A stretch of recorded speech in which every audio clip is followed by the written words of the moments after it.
Hello, my little ninjas. My name's Mike. This is my YouTube page, Mox News, and welcome to your Wake and Bake News at 7 p.m. I'm your host, Moxie, and I have many videos for you tonight. So many videos. And I thought that it was very interesting to hear a news story about Eric Clapton. Clapton, and you know where his mindset is, and it's a very powerful thing what he's doing, and he's bucking the system. You know, people are talking about how he's losing friends, and I don't know that he's losing fans, but apparently some friends are very upset about what he's doing. And the truth is that you know, what he's doing is basically standing up for all of us, standing up for freedom, saying, you know what, you want me to play in your venue? I'd like to do that too, but you can't discriminate against people. That's not the way this world is supposed to work. So I am going to play the Eric Clapton video for you. I'm going to play the Eric Clapton video for you right up front, because I want people who tune in after the live show to go, what's this about Eric Clapton, and be able to see the video right away, as opposed to it being a half an hour or an hour into the show. So I'm going to play that now. I'm going to heat up the bong, and we're going to do a bong hit. It is officially Dabs for Donations Friday, which means if you'd like me to do a dab in your honor, we are taking donations, any donation. I wouldn't ask if I didn't need it. So any donations are very generous and greatly appreciated. So much so that I will do a dab, a big fat golden beautiful dab. See, I have all kinds of dabs ready. Look, I got them all ready. Can you see them? Can you see them? You can't really see them, huh? They're on there. Trust me, I got all kinds of dabs ready to go. But I need some donations. Speaking of which, I'm going to heat up the bong. I'm going to take a donation. I'm going to take a dab. It's for Brandon, because Brandon donates every month, and it's very nice of him to do that. So I'm going to heat up the bong while I play the Eric Clapton clip, and I'll be right back to have a big fat puff with you. And if you want me to do a dab in your honor, it's easy to give a donation. There are clickable links in the text body of this video, or you can go to moxnews.com, or I'll put some in the chat momentarily. As I say, Dabs for Donations Friday, and every little bit helps. Here's the Eric Clapton video. British rock icon Eric Clapton, who had a severe reaction to the AstraZeneca vaccine, has said he will not perform at venues that require concert goers to be fully vaccinated against COVID-19. He says he objects to having a discriminated audience present. The UK Prime Minister Boris Johnson has said proof of vaccination must be shown at clubs and venues from September, as experts insist the benefits of vaccination outweigh the risks for most people. Mark Lobel reports. Eric Clapton spoke out about vaccines in May, revealing his severe reaction to the AstraZeneca one he feared would leave him unable to play music again. And earlier this week, he had a bad reaction to this. We're planning to make full vaccination the condition of entry to nightclubs and other venues where large crowds gather. After that, Eric Clapton issued a statement. He said, following the PM's announcement, I feel honour bound to make an announcement of my own. He went on, I wish to say that I will not perform on any stage where there is a discriminated audience present, warning that unless there is provision made for all people to attend, I reserve the right to cancel the show. Eric Clapton's concerts hit America in September, where vaccine proof is only required in a few venues. And there's a European tour next year, including London's Royal Albert Hall in May. I am a huge fan of Eric Clapton, and I'm shocked. You've got to be fair. Think of the audience. Think of 5,000 people or 30,000 people there all crammed together. You don't want to become a super spreader. Are you worried this will put off people getting vaccinated? I am 100% worried it is going to slow down the vaccination rate, and it has. But in the UK, these protesters met outside Parliament to demonstrate their objections to vaccinations. Elsewhere, the lead singer of the British pop group Right Said Fred has warned anyone getting vaccinated that they are little more than lab rats. But not everyone in the music industry sees it that way. So many other rock stars are going on the other side. For example, Dave Grohl and the Foo Fighters. They will not play a concert unless the people there can show proof of vaccination. I wish more artists were like them and would say, get the vaccine. We need to stop this virus now while we can. Concerns about side effects and testing contribute to vaccine hesitancy. But medical experts stress that even though some people experience mild to moderate symptoms after being vaccinated, the benefit of vaccination outweighs the risks for the vast majority of people. Mark Lobel, BBC News.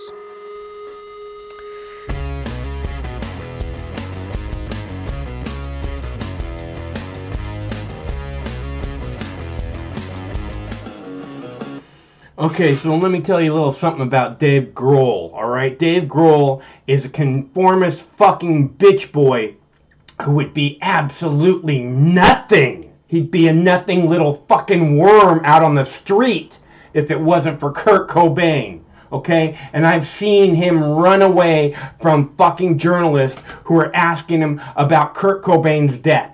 Okay, he's a slimy little fucking nothing, and he needs to fucking climb back into the fucking dirt that he climbed out of, that he never would have climbed out if it wasn't for Kurt Cobain.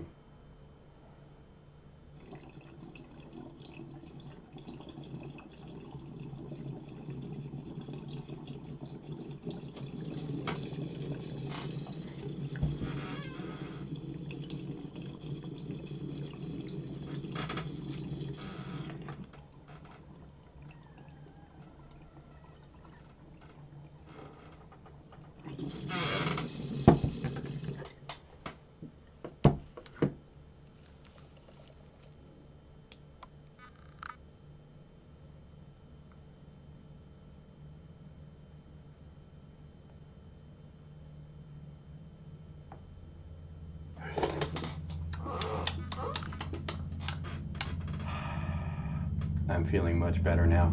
Alright, so as I was saying, Dave Grohl is a slimy little fucking nothing. And if it wasn't for Kurt Cobain, he'd be living on the fucking street. Okay? So fuck Dave Grohl. Conformist fucking piece of shit. Oh my god. He's supposed to be so fucking punk, right?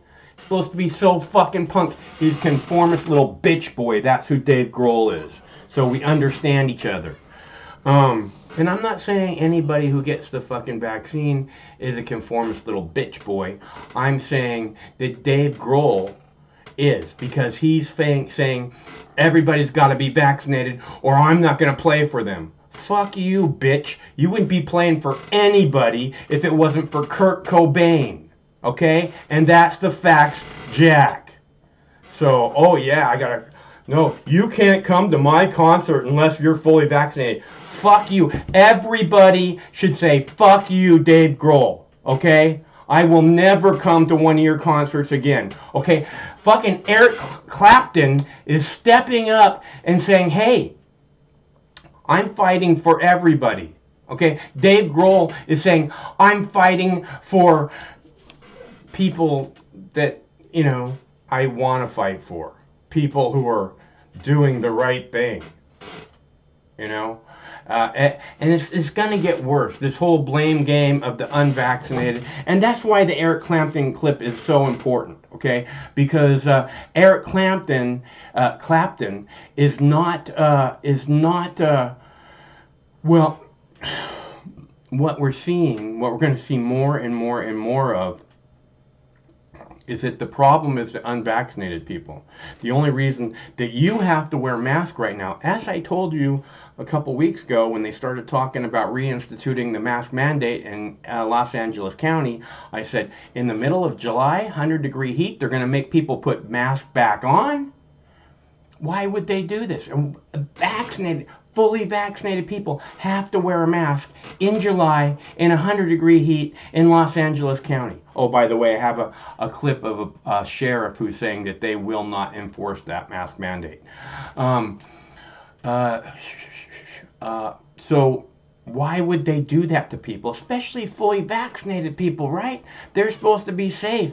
They're not supposed to be able to spread anything. They're not supposed to be able to contract anything. Why do they have to wear masks? Because of the unvaccinated people. It's all the unvaccinated people's fault that the fully vaccinated people have to wear a mask. Well, maybe I don't see it that way. Maybe the way I see it is that you lied to the people and said once you get fully vaccinated, you won't have to worry about wearing a mask anymore. Did they lie again? Oh my God, they lied again. Oh, but you can't question them. You can't question whether they're lying or not. They would never lie to us. Right? Okay, I hate to go on about this shit. But it's this thing that's right there. It's this thing that's looming over all of us, right? The plague. You remember when this started, people are calling up and saying, we're all gonna die. We're all gonna die. I was just like, stay cool, man. We'll get through it. You know, don't buy into the hyped up fear, right? And we're here now, and they promised us, you know, oh, if you get vaccinated, you won't have to wear a mask anymore, right? Didn't they say that? And now in LA, they're making people wear masks again, right? They tell us that, you know, these breakthrough infections where people get the virus after they've been fully vaccinated, they say that's 1 in 10,000 people or something, right? And but that's not what we're seeing, okay? I mean, there's so far, from what I understand, there is at least 119 COVID vaccine cases in Tokyo directly related to the Olympics so far. And that's just like from the opening day yesterday. Okay, so, and most of those people are vaccinated, right? The vast majority of them are vaccinated. And this is what I don't understand, right? Why is it more important? I mean, why is it so important to get the NFL started back up, to get the Major League Baseball started up? We're in the middle of a plague, right? The we're all gonna die plague, like I said at the beginning of this, and as we continue to hear on the news, we're all gonna fucking die. We're in the middle of that kind of plague, and they're talking about, oh, we have to send children back to school. What? Oh, we have to open up all the concert venues as long as only the vaccinated people can go, though. Okay, so it's gonna be safe. We're in the middle of a fucking plague. What are you talking about? That's what's most important. Oh, we're gonna start the NFL back up. I have an interview with an NFL upper echelon management of the NFL, not a team, but of the NFL, and he's talking about how important the revenues are, how much revenues they lost last year, and there's all. How is fucking money important compared to the fucking plague? It doesn't work that way. Somebody's not telling the fucking truth, okay? And they're gonna lock everybody down as soon as they can again, right? They're gonna, oh well, there's too many cases, so it's winter time when the flu and cold season start. And there's too many cases. So we have to lock everything back down again. And you know why they didn't keep it locked down over the summer? Because people would never stay in their homes. Because people would never wear those masks. Okay? So they kept it, so they couldn't keep it locked down. They knew they couldn't. So they couldn't let all these people be in violation of their orders because that makes them look weak. That makes them look like they're not leading in any way. Or at the very least, the people don't give a fuck what they say. And the more the people don't give a fuck what they say, the less they are likely to buy into the we're all gonna die propaganda. Okay? So they had to open up for the summer. It was because it was gonna happen either way. But what I don't understand, and you know, you need businesses like restaurants open and other things open, especially if the people are out in the public, but you don't have to have sporting events. You know, it's the plague, we're all gonna die, but let's go see a football game first. You don't have to have concerts. You know, I'm not saying that I haven't already been to see live music. You know, as soon as there was live music available, I was like, because I love live music. And so I was there, and that's not my point. My point is, if we're all going to die, because this thing is so contagious, why are we doing these unnecessary things? It's necessary to have restaurants, places to get food. It's not necessary to go to an NFL game. Not necessary to go to the state fair. We're in the middle of a plague. They keep saying it's all the unvaccinated people's fault. Well, you told us that the vaccinated people were going to be safe, so why do we have to worry about, you know, the unvaccinated people? If they don't want to get vaccinated in the land of the free, why is it it's all their fault? What is all their fault? I don't understand. That we have to have masks on now? No, that's not all their fault. That's the government's fault. This is the leadership's choice.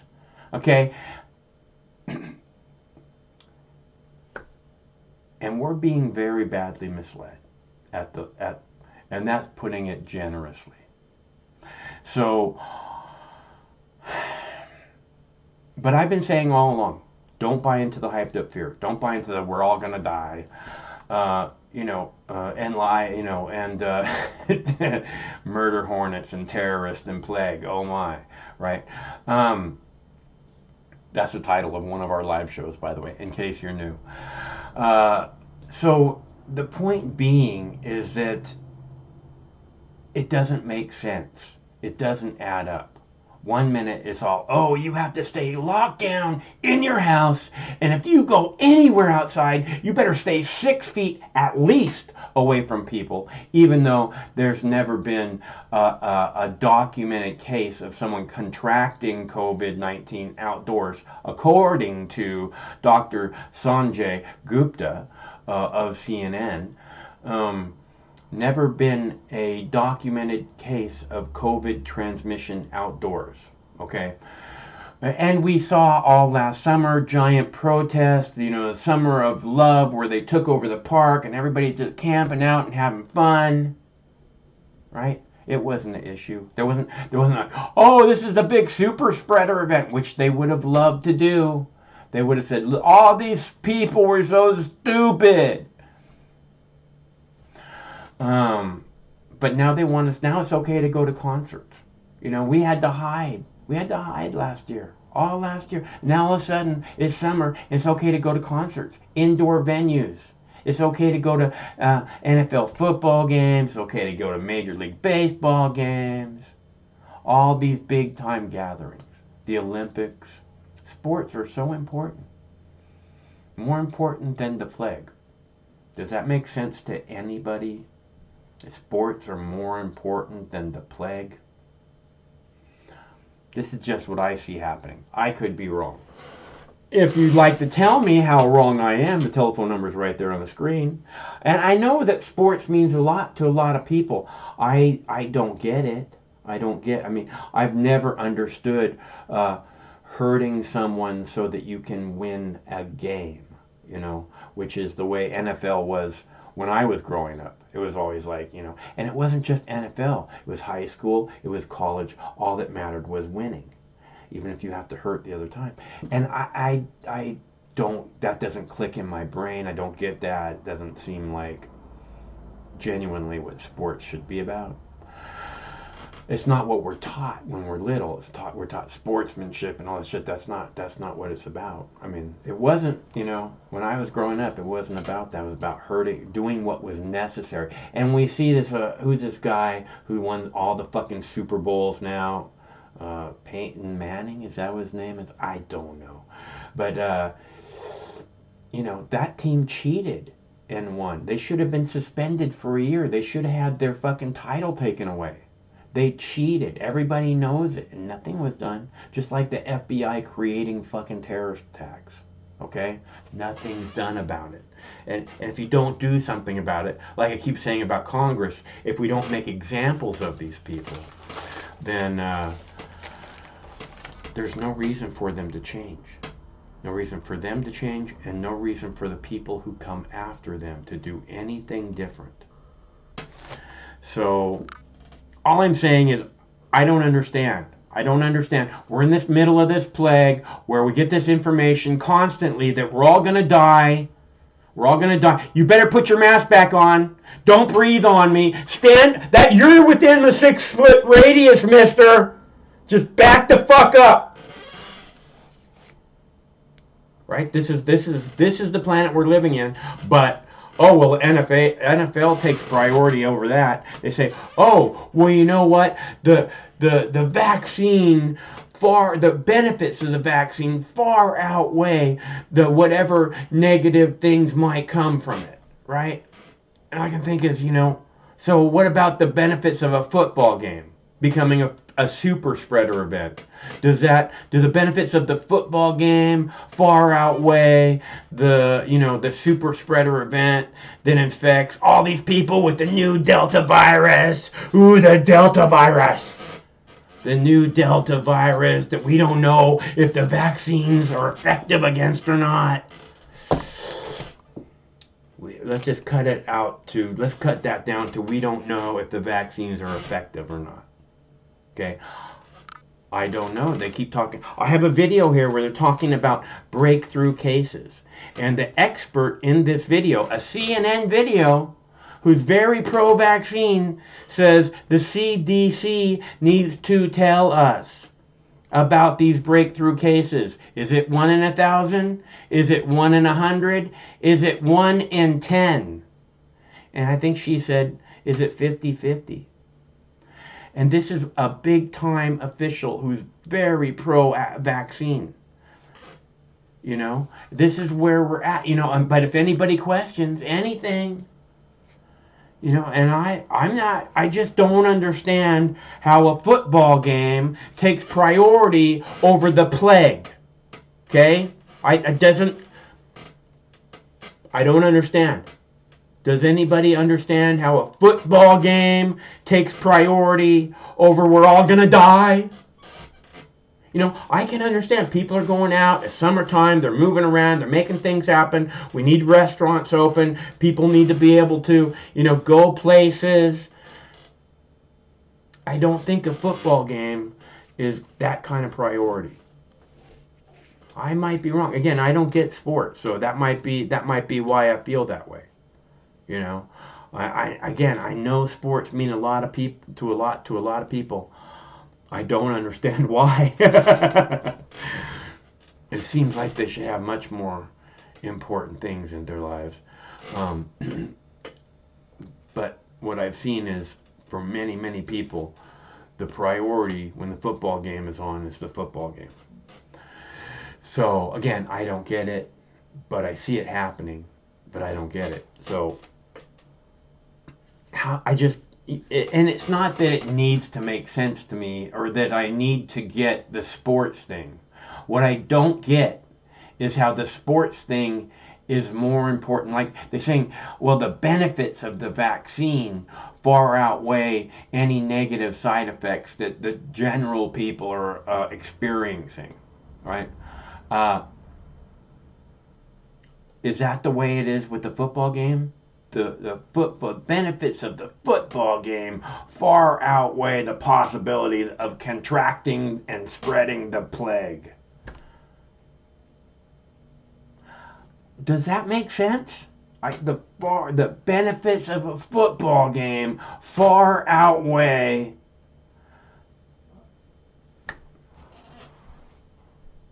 I'm just saying. The telephone number's right there. You can see the telephone number, right? Okay, it's 805, just in case you can't see it. 805-669-6397. Okay? Fuck Dave Grohl. If you don't think Dave Grohl is a humongous piece of shit, call me and let me know. Because I'm telling you, he is. Again, he owes everything to Kurt Cobain, and I've seen journalists, reporters try to question him about the Kurt Cobain's death or murder, and he fucking runs away. Okay? That's what kind of little pussy bitch boy Dave Grohl is, so you know. I'm just saying. He's certainly no Eric Clapton, that's for sure. I say it wrong again. Eric Clapton. He in no way, shape, or form is even close to the legend of Eric Clapton, and never will be. So, you know, is that all I got? Fucking hell! Hello, caller. Hello. What was the phone number again? I don't know. I can't remember. No, seriously, I need the number so I can call. Okay. What is it? I don't know. I don't want to give it to you. Tell me, sir. Jesus Christ. I don't want to give it to you because then you'll call. I don't want you calling. Well, how am I supposed to fucking call in if I don't have the goddamn number? That's a good question. That is a really good question. Can you give me the number? What is it? It's 805-669-6397. All right, thank you. I'll call you back. Please don't. I gotta have better callers than that. Come on. Come on, you guys. Don't do this to me. Okay, did I mention that on Dabs for Donations Friday, in which I will do a dab in your honor if you only leave the slightest little something in my bowl, we will be giving away, if we get to $50 in donations from very kind people, we will be giving away to the fifth caller a Subway gift card. Look how pretty that is, folks. It just glimmers in the light, doesn't it? You know you want this. Trying to sound like Home Shopping Network. Look at how it shimmers in the light. Subway gift card we will be giving away if we reach $50 in donations. We'll give it away to the fifth caller because that's always fun. So if you'd like to participate in that, that would be very cool. Okay, and if you wanted to call and talk about any of this crap that's happening on this planet at this moment, I'm open to it. Otherwise, why would I put the number on the screen? Okay, how many other live streams put a telephone number up for you to call in and have an actual discussion with someone about an actual topic that's actually affecting all of us? I'm just wondering, is there a bunch of people who do that? I have no idea. I don't surf at all. I don't look at anything on the internet. Almost nothing. As far as you know. So if you'd like to leave a donation, it is Dabs for Donations Friday. There are clickable links in the chat. And what are we doing? And we're giving away a $50 gift card. And if you donate, I will happily do a dab in your honor on Dabs for Donations Friday. Now, shall we talk more about Dave Grohl? Or, you know, I'm going to play the Eric Clapton video. I don't know why I can't get his name right. Eric Clapton video. I'm going to play the Eric Clapton video again in a minute or two, because I just wanted to play it up front because, you know, there was 10 people in the room, but minutes into the live stream we play that so that people can see that we're actually having a discussion about Eric Clapton instead of waiting a half an hour to see a video. Now, you tell me, what is it you want to talk about? You want to talk about Eric Clapton? You want to talk about Dave Grohl? You want to talk about the NFL? I have a video about the NFL. Should I play that one now? It seems like I should. Should I play it? Well, I guess I will because we have no callers, and I just took a dab a minute ago, and we have no donations so far. So I won't be doing another dab, I don't think, until I get a donation, which would be very nice. All right, I'll play the NFL video. Is that what I should play? Let me see. I have breakthrough. Sheriff not enforcing mask mandates. Now I have mostly today. I have almost all videos that are about this. Eric Clapton. They're related to what he's saying. So, vaccine passport. I have a video about vaccine passports and such. But I also have a video about Liz Cheney, who is the number one current member of Congress to have profited off of the events of 9/11. No one in Congress currently has profiteered more off the events of 9/11 than Liz Cheney. Hello, caller. Hello, how are you? I'm fine. I'd just like to ask you if do you know anything about Elizabeth Holmes? I don't know what you said. I said, do you know about Elizabeth Holmes? No, I don't know. Oh, well, you should look into it. She was a chief executive of her company was called Theros, and she tried to create this thing that checks for SARS in your blood, but it was pretty much a sham, and it'd be really cool if you looked into it, and we'd discuss it on your show. Right on. Well, that's very interesting. I have the one really big concern that I have about the whole plague thing is the test. I don't really trust the test. Now, that's just me. I'm not saying that other people shouldn't. I'm just saying I don't trust the test. So. I don't either, man. Yeah. Did you get vaccinated or no? No. What do you think that people should hold off, or do you think that? I think people should make up their own minds. I think I have 2 doctors that I go to. Both of them have pushed me very hard to get a vaccine. And I said, and the reason that I go to the doctors is because, 6 months ago, I woke up in the hospital with my arms, my hands and feet strapped to a fucking bed, drugged out of my mind. So I go there to talk to them about that because I had a seizure and then hundreds more seizures in the hospital, apparently. And so I go to the doctor to talk to them about that, and the number 2 side effect listed on the fucking vaccine is seizures, and they won't tell me why I had a seizure, the doctors that I go to. So, and then they say, well, why won't you take the vaccine? And I say, because I just had a seizure and nobody knows why, and the second fucking listed side effect is seizures. Why aren't you trying to protect me from that? I don't understand. I think they gave you the vaccine without your permission. I don't think they did. Otherwise, they wouldn't be pushing me to give it to me again. Maybe that's a very good point. Could you do a dab for me? Did you leave a donation? Where do I do that? There's clickable links in the text body of the video, or I'll put it in the chat. Right. Can you see the chat, or? Yeah. I can put it in the chat, or there's in the text body. No, it's in the description. Yeah. Alright. I'll be happy to do a dab for you. What's your name? Patrick. Patrick? Yeah. Right on, Patrick. Have you called before?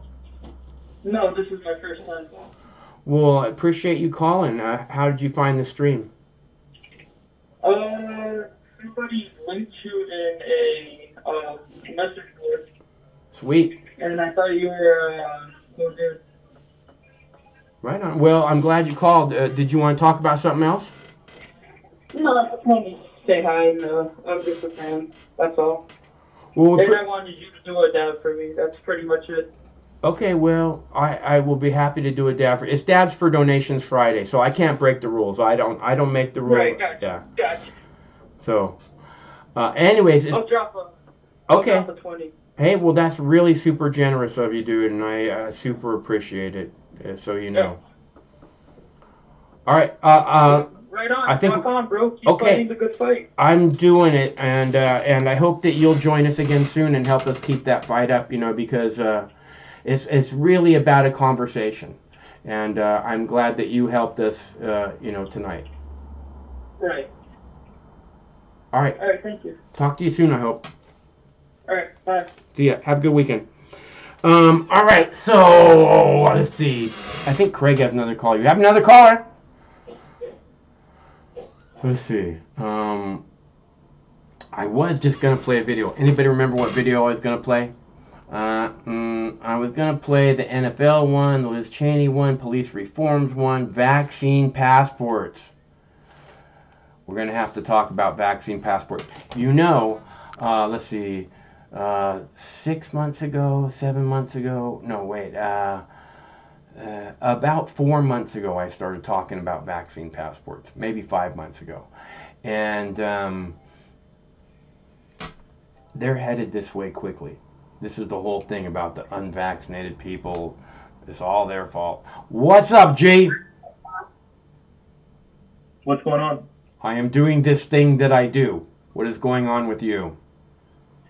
Well, I've talked to you probably once or twice in the past, and I've messaged you throughout the years through, well, YouTube, since back in the day, since C-SPAN Junkie and this and that. And every time I have ever reached out, I always compliment you on giving information freely out to the world and allowing folks to debate it freely, which is a very honorable thing. So I always congratulate you on that. Right on, and that's what it's always been about is other people's voices, not my voice. It's about everybody being able to chime in and what they think, you know? Yeah, a lot of people just back in 2000, I think it was 2007, 2008, definitely 2007, you had C-SPAN Junkie, right? Yeah, we had C-SPAN Junkie before then. Okay. Yeah. Yeah. So I've been watching your content forever. You know how you aggregate the information, and it was always a very I think that the benefits. I don't know whatever happened to all that information that you cataloged, but it was very useful probably across the world more than likely, but very useful for so many people, so they can get unfiltered information, and that's just always been one of the things you've always done. So yeah, I always congratulate you before I say the secondary bit. Right on. Well, it sounds like you really appreciate the work, and it's been a wild ride, you know, and it's too bad that the YouTube is shadow banning us now and not even letting our subscribers. You know, I went to search for Mox News on YouTube yesterday or the day before to see how many videos we currently have. It says we have like 11,700 or something listed. But I went to search for it, and I typed in Mox and nothing. You know how a drop down comes up with all the Mox things? Yeah. I typed in Mox, nothing. I typed in news, nothing. I actually had to enter Mox News in order for Mox News to come up. That's some bullshit right there. Well, so can I touch on the actual secondary bit that I wanted to share with you? Whatever you want, bro. Okay, so I live in Miami, and as you might be aware of, currently there's a huge situation going on down here. Have you heard? I don't know. What is the situation? You haven't heard at all? I don't know. You'll have to tell me what the situation is, and then I'll know if I've heard about it or not. Okay, so have you heard of the situation that's been going on in Cuba? Yes. Okay, excellent. So I live in Miami, and I have been seeing what's been going on, and they have been pouring out videos in Spanish out from the island as much as they can, and people are filming what's going on there, and it is just shocking. There's people on video being shot, beat with bats, hearts and all sorts of stuff opened up, busted, women, children. It's a nightmare. That's what we saw. That's what we saw on January 6th too. We saw Ashley Babbitt murdered. We saw people beaten. We saw chemical weapons used on them. Go ahead. I didn't mean to interrupt. No. But unfortunately, we're talking about this right now. But I see what you're saying. So now here's the thing. These people are trapped on this island, and they're singing out, crying out, libertad, liberty. They're crying out, abajo comunismo, down with communism. They are sick of their situation. Now, that put to one side for half a second. In that country, they have, just like we have here, they have TV stations, news stations with the little ticker banners and all the, but here's the difference. They have only one, and it's a government-run channel. There is no Mox News, and if there is a Mox News, that Mox News is a counter-revolutionary. And in that Mox News, this Mox News is a counter-revolutionary also, so you know. No, but I understand. But follow me where I'm going with this. I'm not trying to minimize. What I'm saying is that someone like you, maybe I should have said it that way, over there would not have a chance at all. Yeah. So no, I look at this. Yeah. Look at this. Look at this. They have one station. It's government owned. They have one newspaper. It's government owned. All their main sort of arteries where people can function and the service, it all belongs to one. There's no debating. And so here in this country, we do have the luxury, although there's huge troubles, which you always critique and mention, and this is true, but they don't have any of that. So I just wanted to put that out there, that there's people dying. There's plenty of video footage going on. However, they don't want anything other than to be left the hell alone. They want freedom, but they're not allowed. So I just wanted to put out that there's a situation going on over there. Here we do have plenty of issues, but I do want to mention that we do have vibing interests, and at least we can go and say, you can't destroy something, right? You can't beat somebody up over the head, right? Well, but we do have the ability to gather and have opposing views and so on and so forth.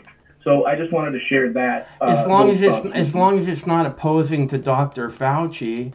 Look, all these things that you're saying, they just want to be able to live their lives and be left alone. That's what Americans want too, and they don't have that chance. Okay, so I understand what you're saying. People here every day are being shot and murdered by police too. Okay, people want to act like, oh, this is the land of the free and we're the great democracy. It's not.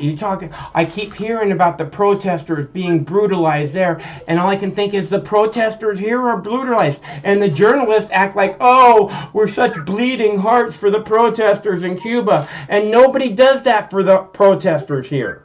So all they do is you're off. No, but I got to tell you, you're okay. Look. Obviously, you have your interest in this perspective here of the protesters, considering Antifa perhaps, and broader than that. I understand this.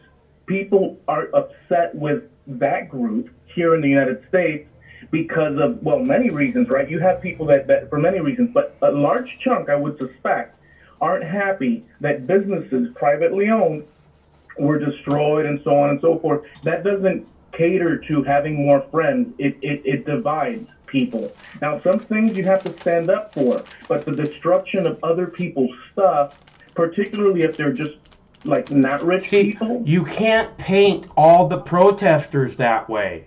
That's a very teeny tiny amount of people who actually destroy things. Like basically less than 1%, and you're attaching it to all the protesters. Just like Fox News or CNN. No, I get that, but here's the thing. Whether one percentages it out and slices it up, if you have a movement that is saying a bunch of violence going on, and it's a tiny percentage, that movement should condemn that part of it, because by hook or crook, people that aren't part of that movement are going to start to accuse the whole move. In other words, there has to be some sort of some sort of arm of that movement that says we're going to go out and explain to people that this, and that doesn't belong to us. But they don't either do that effectively. Maybe they have done that. I haven't heard it. I just explained it to you. That are being attacked. You need to tell people that have been attacked under the cover of said movement. You need to explain as the movement that, hey, we're sorry about that because that's not our intention. If you don't qualify those things and make it very clear, people are going to start to dislike that movement. I understand what you're saying. Understand what I'm saying. And that is the reason that they attach that to the movement. And again, we've seen cops do this. We've seen cops start riots by fucking breaking things. Cops under fucking in civilian clothing. Okay, so and then immediately Fox News jumps on it and attaches it to all the protesters. Okay, that's the programming. Okay, and then you say, oh well, they have to police their own. That's not what freedom is about. Okay, freedom. No. I agree with you that that's not. So here's the thing: if you want more people to side with you, at the very minimum, you have to at least. Okay, so if you're a standing army, a rebel army in some sort of foreign country, and you're prepared to overtake the evils of that, and you get blamed for something, right? You have to have people that stand up in your organization and say, okay, look, folks, we do not condone this sort of thing, and blah, blah, blah. Because you're going to create enemies. In other words, look, if you're an army and you're fucking killing people, you're going to create enemies. Number two, any fucking rebel army commits atrocities again and again and again. And you know what? Go ahead and speak up about it, because then we'll commit one on your ass. Okay? It's how fucking armies work. It happened all over Afghanistan. It happened all over Iraq. And I don't see nobody fucking kissing the Iraqis' ass because they fucking murdered 1 million innocent people. Yeah, but listen. Okay, so if you have a movement and there's a car bombing, some pastor or some whatever scientist because he believes it, whatever. The point is, if you're an organization, you don't want to be dirtied up with something that you guys don't believe in and don't associate with. So what I'm trying to say at the most fundamental level is that at the very least one says, okay, folks, we're protesting for this very just cause because we're not going to get beat up in the streets, pulled out of our cars, treated like secondary. We're not going to stand for that. However, this atrocity that occurred or this building burning, we're not in for that. But if you don't say it as an organization, they're going to tag your butt with that because there's interests outside of your organization that want you to fail regardless. So you condemn what you don't agree with publicly so that you're not stuck with it, is what I'm trying to get at. And who is it that condemns that exactly? The leaders of a protest? Is that right? Who are the leaders of a protest? Okay, look. No, you're okay. So I see what you're saying, and you're totally right. So if there's no organization, there's just a feeling about it, then the just thing to do is if somebody hits you upside the head, if somebody maims you, if somebody burns your car down, if somebody hurts you, that person should be brought to justice, regardless of whatever. Now, if you are killing them and they're killing you, now that's in the instance, right? You can't come up with some sort of like out of this world they're killing me in retrospect, or they're killing me in the aggregate. No, you have to, if you're not imminently threatened by somebody, you can't hurt somebody. So those people should go straight to jail. Unless you're a cop. Okay. Now, I do not, and I'm not look, Mox, but I'm not saying, all I'm saying is this, that I don't have it in me, and I can't see how I can justify, other than being assailed at the moment, to either fight back at the moment or take their ass to court at the, after the act has been done. But I do not see me going around just damaging people, because number one, I don't know who those people are, and what does one person that's random have to do, and their business have to do with anything? I don't. Okay. So listen, we're talking about, let's say, less than 1% of the people, the protesters that do this, right? And what percentage of the overall population do you believe is suffering from mental illness right now? So I can imagine that on varying degrees, there's a significant amount of people that suffer from some kind of, I know that there's like 1% of people that are actually psychopathic, let's say, throughout society. So I would not be surprised that there's issues there. Absolutely. Yeah. So in any group, you're going to have these people that are mentally ill. You're going to have these people, as you said, psychopaths, sociopaths. Actually, I'm a sociopath. But I can't believe that at all. Can't believe what exactly? That you're, well, maybe my perception is wrong, and maybe you're that good. I do not think you're a socio anything. I think that you are quite the balance. You have your certain ideas, but you've always been reserved enough and decent enough to be able to display all sides. And that's why I say that in the beginning. Obviously, we have different vantage points, but I don't necessarily disagree or agree. You understand what I'm saying? Like, I like the way, I don't think that you're an imbalance. I think that you're very level. You know what I'm saying? I think you're very level. You have your certain ideologies, and you don't necessarily explode them out in an untattered, you're very controlled. Well, I think you're a very balanced person, personally. The key to getting inside of people is being subtle. I think, I always used to say, Alex Jones is like this person, and he just grabs information, he just rams it down your throat, and I've always felt like, first you have to get the little baby's mouths open. Once you get it open, then you can start shoving stuff in there. But first, and that's kind of been my stepping stone to wherever it is they go from there, is just to get their eyes open so that they can move where they need to next. So listen, and I'll tell you this, so this whole concept, just to go more into a balanced, just to balance it out, the idea of police having laissez-faire control over citizens is a horrendous thing to have happen, because power goes to people's heads. Yeah.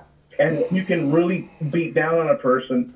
Worst, beat down on a person because of a certain thing that they have or represent, maybe the color of their skin and whatnot. So these things that we've seen are horrendous. So there's no getting around that. There's no way around that. That's absolute. I'm 100% on board. Now, that said, do we go and gather strength on a political level? What do we do? Because do we go and fight in the street? We have to no. What we have to do is recognize the common enemy. We have to stop looking at each other like the other is the enemy.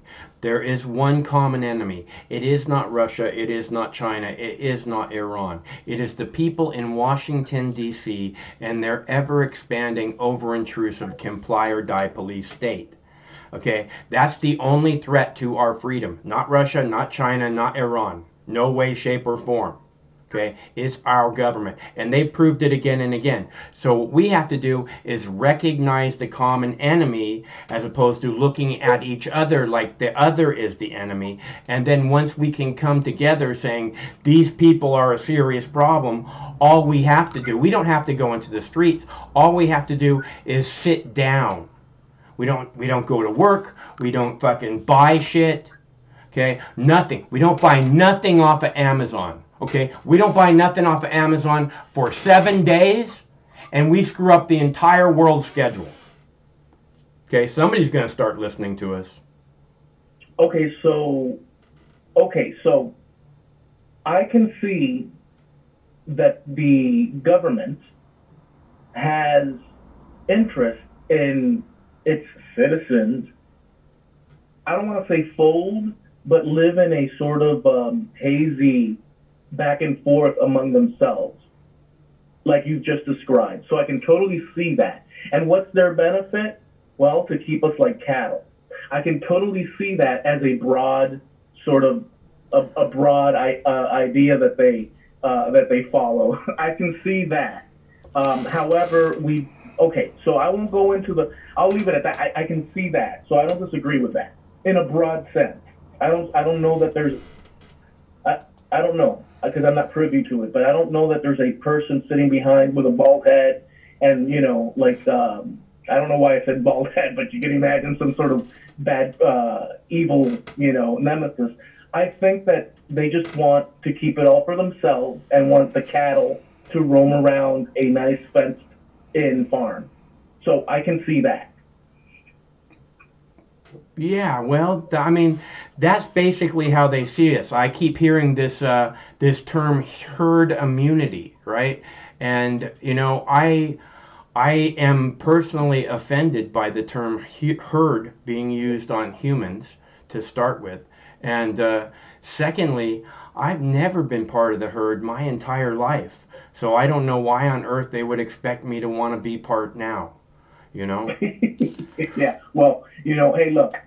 I'll leave you with this, Mark, because I don't want to take up. So, look, again, like I started in the beginning, whenever we've talked every now and again, which not too many times, but I have left messages or comments in your videos across the, for the past X amount of years, and I've always really liked the fact of what you do, because it's not a simple thing to document as much as you have and be brought down and come back up. So I have to really hand that to you, and I just appreciate your work, although some things I might not necessarily agree with you, but that doesn't frickin' matter now, does it? What matters is that you do a great job.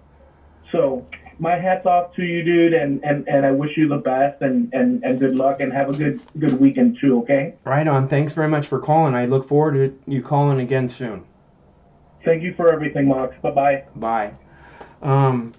And that was nice, huh? I owe a dab to Jackie Cat, and I owe a dab to Patrick. I think it's Patrick. Is that who he said his name was? It's very nice of you, Patrick. I think it's Patrick. Pretty sure it's Patrick. Yeah, Patrick. I've never seen it spelled that way, Patrick. Awesome, dude. All right, so I owe a dab to Patrick and one to Jackie Cat. I'm going to play a video so that I can heat up the bong, and plus I have a bunch of videos to get through, so let's see. Let's play, we were just talking about the police. Let's play this one about police reforms. Local police reforms here in Seattle are going to go into effect on Sunday. And I thought you might be interested in that. Again, we were talking about protest and all this stuff. And I didn't mean to belittle the people in Cuba's struggle. Okay? I wouldn't do that for 1 second. I just want to make sure that people understand we're dealing with the same kind of oppressive government that guns down people in the street, that smacks protesters with clubs. Not only smacks protesters with clubs, shoots them with rubber bullets. Not only shoots them with rubber bullets, sprays them with chemical weapons. Not only sprays them with chemical weapons, drops flashbang grenades on them, shoots them directly in the chest. 90-pound girl directly in the chest, flashbang grenade, stopping her heart immediately. Scott Olson, standing in the street all by himself, tear gas canister dunked off his head. 2 tours of duty in Iraq. Holding an American flag and a peace sign. Tear gas canister dunked off his head. Skull fractured in 16 places. But no, we can't have any restrictions on the police. Okay, so we'll play that clip now, and I will heat up the bong, and we'll get one for Jackie Cat, and then we'll get one for Patrick coming up. Also, a report now shedding light on how Seattle police handled last summer's protests. The city inspector general released the findings along with 54 new recommendations. Some of those recommendations include moving away from the concept of crowd control and thinking more about crowd facilitation and crowd safety. The report also suggests the Seattle Police Department find better ways to interact with demonstrators and allow officers to express solidarity with them. This review involved input from community members and Seattle Police. The department has not yet commented on the report. Thank you. First this morning, a series of sweeping police reform laws go into effect on Sunday. A dozen bills were signed into law by Governor Inslee in May in an effort to hold officers more accountable when using excessive force. New laws include a ban on chokeholds and neck restraints and prohibits police acquiring military equipment like tear gas. Another law restricts the use of force without probable cause. A third requirement will give an outside commission more authority to decertify an officer for breaking these laws. So far this week, the Washington Association of Sheriffs and Police Chiefs says there's been confusion about these new bills and worry how police will effectively do their jobs under tighter restrictions. And I think there's a lot of general agreement with police reform. I think there's also a lot of general agreement that we need law enforcement. The ability to detain, the ability to use force will be significantly restricted. Proactive policing is significantly restricted. There will be outcomes to that. Starting Monday, our Angelique Hockaday will be breaking down some of the bills that police are most concerned with and how they will impact communities moving forward. Many cities are struggling to recruit and retain police officers. Briar, a small community near Linwood, is down to just 2 police officers. There were once 6 full-time cops. Briar now becomes part of a nationwide police exodus. Seattle has lost more than 200 police officers in the last year or so. Portland, 115. Louisville, home of Breonna Taylor, down 190 cops alone. And in New York City, of course, our nation's largest city, 2,000 police have left. Sergeant Nathan Alanis is on loan to Briar from Snohomish County, where they are trying to rebuild. He says fallout from the Minneapolis police killing of George Floyd continues to thin the ranks. Alanis says Washington's new police reform laws taking effect this Sunday are also pushing out even more people from the profession. Some people are willing to stick around and see what's going to happen. Other people just don't want to face that uncertainty, don't want to be the test case. Police pay is also an issue for small departments. Briar, for example, starts police at $27.61 an hour. That's $5 below the state average for police, more than $9 an hour below the overall state average. New numbers from the King County Prosecuting Attorney's Office shows gun violence is rising in 2021. 42 people have died from gunshot wounds in the county so far this year. That's a 48% increase over the same period for the past 4 years. Seattle Mayor Jenny Durkin announced a $2 million investment in community groups working to address this problem. We've seen this gun violence disproportionately affecting the Black community. Over half the victims are African American.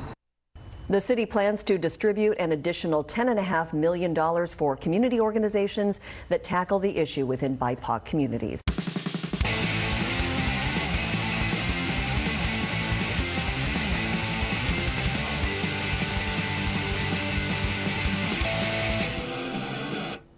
I love that rip right there, man. It's good. It's good. I like it. All right, so this dab is for Jackie Cat, and then I have to load another one up right away for Patrick, which is lovely.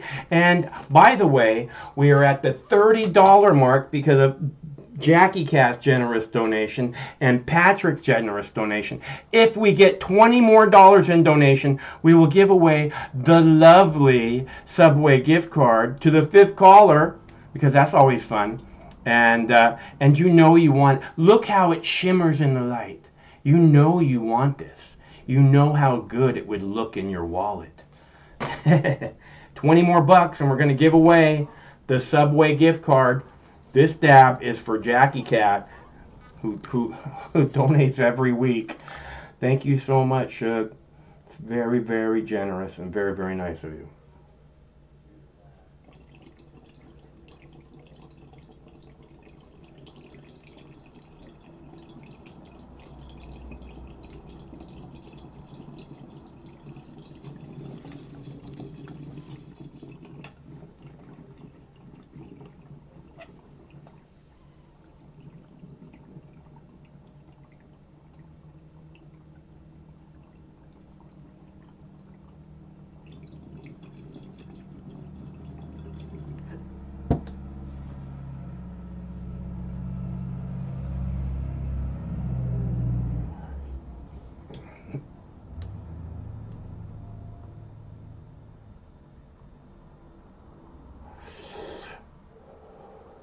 That was a good one. That was a really good one, Jackie Cat. Thank you so much, Shug. All right, so if anybody wants to call, the number's right there on the screen, 805-669-6397. And I seriously doubt any kind of police reforms are going to go anywhere. They say that the reason cops are quitting is because they're so disrespected on the planet right now. But did you see those wages that they're offering them? $27 an hour to be a fucking cop? Give me a break. What's up, Jay? What up, Michael? This is Falcon, bro. I really had a fucking legit news story to call in and tell you about, since you're actually talking about the king guitar player dude of the year, fucking every year. We love Eric and stuff. You know, Eric, he got the vax, bro. I don't know if anybody really knows this, but Eric got the vax. And had a very negative reaction from it and didn't think he was ever going to be able to play music again. Right, dude. That's pretty deep, bro. That's pretty deep. Imagine if you're like Eric Clapton and you get a vax, you know, because everybody's like, you know what, you better do this for the world, it's going to be fine. And then all of a sudden you're like, holy fuck, I'm about to die anyways because I'm old as shit, and why the fuck did I do this? And am I going to be able to play guitar anymore? Dude, that is heavy, bro. That is heavy. Well, he's got a tour scheduled this summer, so yeah, if he's worried he's not going to ever be able to play again, that's a pretty big deal when you got a tour scheduled this year and next year. That's a pretty big deal. Dude, that's heavy. That's like a legit big ass deal, bro. Literally. And you know what, like, one of the saddest parts about the whole fucking situation is? What now? Is that he, like, when he came out with this information and told people that he had an adverse reaction, his friends, some of his closest friends, got angry at him. They got mad at him. And they literally disowned him because he literally told the world, like, hey, I got a bad reaction to this thing. And they're all mad at him. They're like, you should have kept that medical disinformation to yourself, Eric. And it's just really kind of sad, bro. It's really fucked up, bro. It's sad, bro. It's fucked up. It's like you can't make your own decision for your health, and then you try to make the right decision that all your doctors are telling you to do. He probably has the greatest doctors in the world, and then, you know, this negative thing happens, and what are you supposed to just keep your mouth shut? You know, I mean, it's like he couldn't make up his own mind to start with because everybody's pushing him that direction, saying it's the right thing to do, and then he did it, and he got sick, and now what? He's supposed to, like, not say anything about it? Right, that's what he's supposed to do. He's supposed to just shut the fuck up. That's what all of his friends and, like, the media wanted him to do. They're like, how dare you, Eric Clapton, you're a fucking guitar player for the world, and so you're supposed to fucking, like, you know, not tell everybody about the adverse reaction to the vaccine, because you're gonna fucking, other people are gonna die and shit if they don't take it. And goddamn, it's heavy, bro. It's fucking heavy. I gotta give a shout out to Eric, Mr. Clapton, if you're listening, bro. Fucking love that one song, and, a few of those other ones, but, for the most part, bro, your fucking guitar riffs, they're inspirational. Everybody fucking, loves the fact that you fucking came out and told the world about your adverse,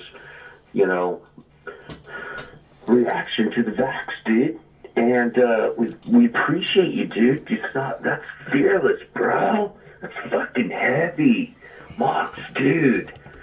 Don't you feel how heavy this shit is? It's almost like heavy metal, dude. Like, fuck, he was like in your face.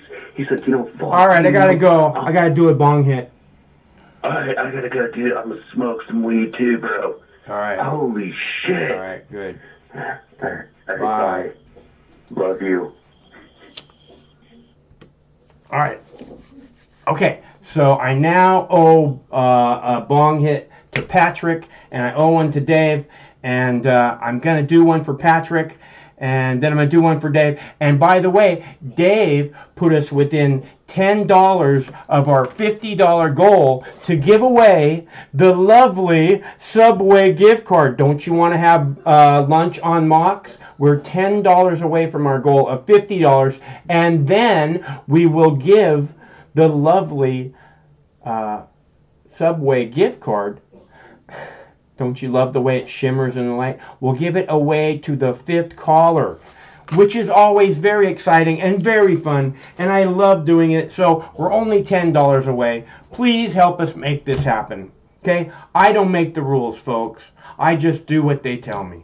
Because I'm so good at that. I'm going to play another video, and this one is going to be about sheriffs. Let me see. Sheriffs not enforcing the mask mandate. Because, Los Angeles County currently has a mask mandate in place, which means if you're in public, I understand, if you're in public, you have to be wearing a mask. And I have an interview here with the Los Angeles County Sheriff saying, yeah, that's stupid, and we're not going to enforce that. We have more important things to do. So I thought you might want to see that, and I will play it for you now. That is clip number 9. Number 9. Number 9. Number 9. You probably heard there's a mask mandate in place in L.A. County, whether you have been vaccinated or not, but do not look for Sheriff Alex Villanueva to enforce it. The Los Angeles County Sheriff, kind enough to join us right now. So, Sheriff, you're essentially saying I'm kind of busy, can't do that, right? Well, with a defunding movement and we're spread thin as it is trying to fight the surge in violent crime, in particular homicides. Now I have a Department of Public Health is saying masks for all. So the ability we had to get the unvaccinated vaccinated, we lost that incentive now because everyone's being treated the same. So I'm being very practical here. I want to get that 40% that are not vaccinated. And how about we start using some common sense here? All right, but a lot of people are hearing this and catching you on this, network are going to be saying, wait a minute, the sheriff isn't going to enforce it. I'm going to go ahead and not wear my mask and see what happens. What do you tell them? Well, in practical purposes, throughout the entire pandemic, we have not put law enforcement into enforcing any of these edicts that came like Moses, with the tablets coming down from the mountain. If we don't work in collaboration with law enforcement and discuss how feasible it is to use us to enforce it to begin with, and then the practical aspect of it. I have a DA who's not going to enforce anything. Heck, we can't get him to actually prosecute real crime, much less one that has to do with a health order violation. So that's like a non-starter from the very beginning. Did you let county officials know, Sheriff, hey, look, I don't know if you've seen my workload here. I don't know if you've seen the crime going on here and the blatant daylight, robberies going on here, but I have more important things to do. They don't even bother discussing this with law enforcement, let alone with the sheriff's department. So that has been part and parcel since day one of the pandemic last year, and through the unnecessary closures of businesses that destroyed tens of thousands of businesses, the shutdown of outdoor dining that was not backed by science. And again, this one, not backed by science either. This is a pandemic of the unvaccinated. Got it. You're right, technically about that. It's all among the unvaccinated by a lion's share, 99% of the cases. Sheriff, thank you very much. Keep us posted. Be well. Try to juggle everything. It's tough, I know. All right, we live in crazy times, don't we? So I think we need a bit of a break. We need a bit of a laugh.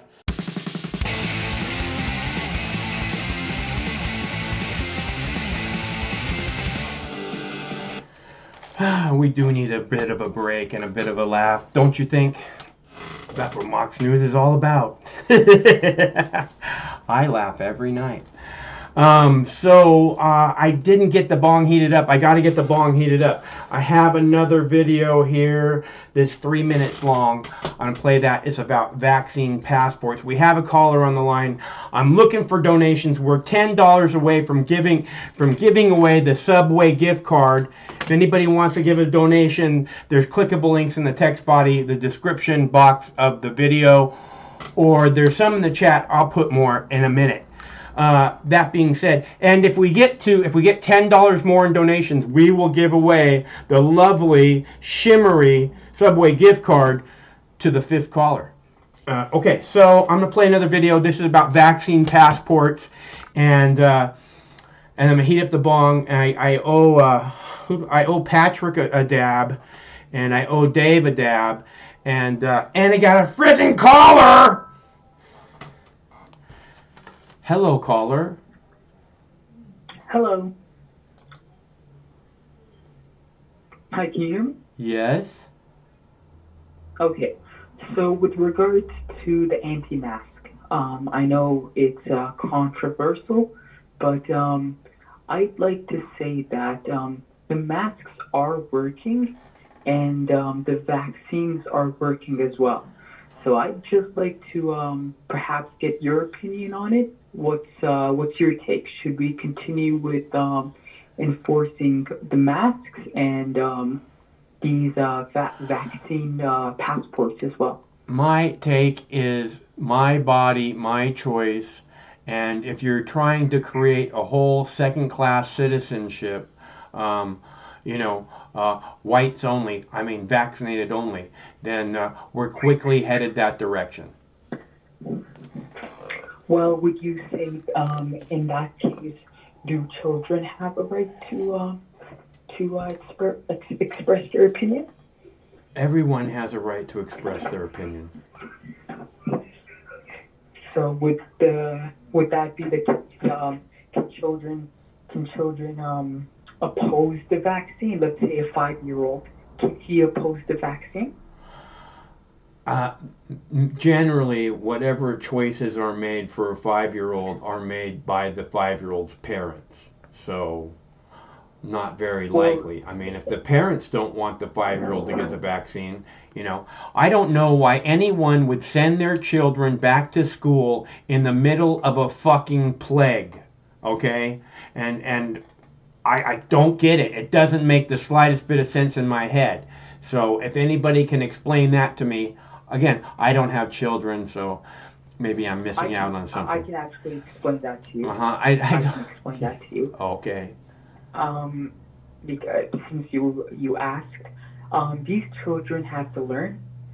We're risking, for example, 5th graders, 6th graders to go back several years because they're not getting the education they need. They're not getting the education they need regardless if they're in school or not. The schools are garbage. They're not teaching them anything that they need. Okay, what do you want them to teach? Like, what is it? I want them to teach empathy. I want them to teach gardening. I want them to teach people how to live their lives, not be a fucking clog in a machine. Be part of a community. Well, I'm sorry. this is 2021, and there's no need for gardening at this point in time. In this That's a lie. generation, there is absolutely no need for gardening. That's And a lie. I can. We all elaborate subsist. on We that, all actually. subsist on gardening.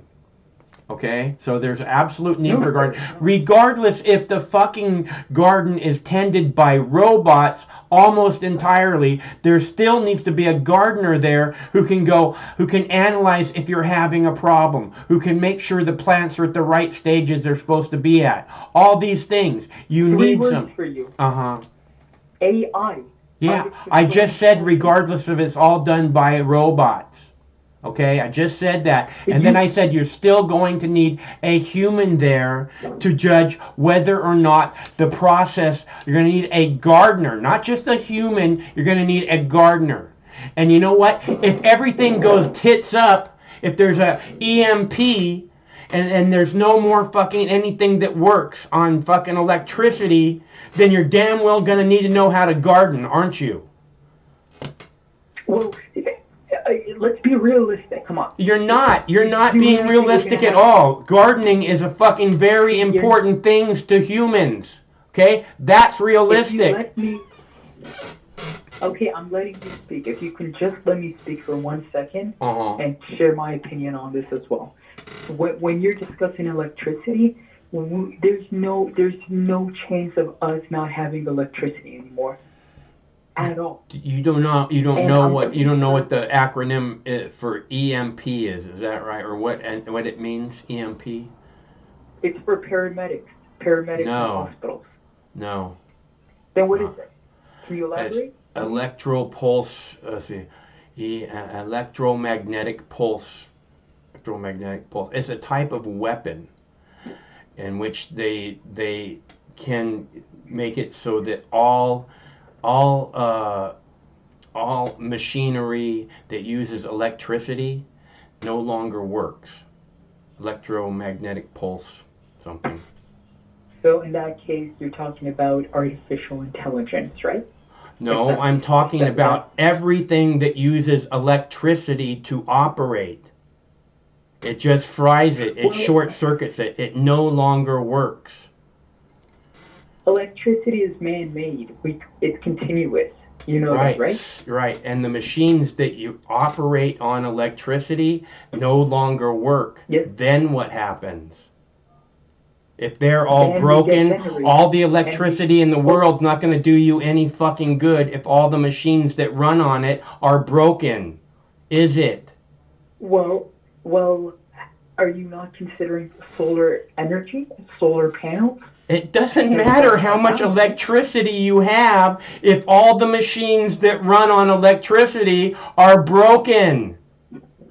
That's what an EMP does. Oh my God. How are all the machines going to be broken? Like, what scenario is that going to occur? An electromagnetic pulse blast. We don't have that. That's yes, not they real. do. Yes, That's not. It is real. Israel. Okay, is it going to occur? Like, is this going to happen eventually? It could. Okay, so, and if it did, then gardening would really come in handy, wouldn't it? Well, you're not listening. I'm telling you, we don't need gardening because we have stuff like greenhouses and those places where you put the plants and stuff, like the green garden, and like that. And who tends to those? People, like students, gardeners. Gardeners. Yeah. So gardening is something that the community needs then, regardless if they're growing their own food. Plus, a lot of people like to grow their own foods so they know that they're not coated in pesticides and synthetic fertilizers. That's not true. It is true. Supermarkets. Oh my God! If you buy supermarket groceries, you can just wash them. You're not going to eat it like a hobo.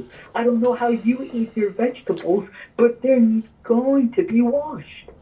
Do you just eat them in the car when you purchase from the grocery store?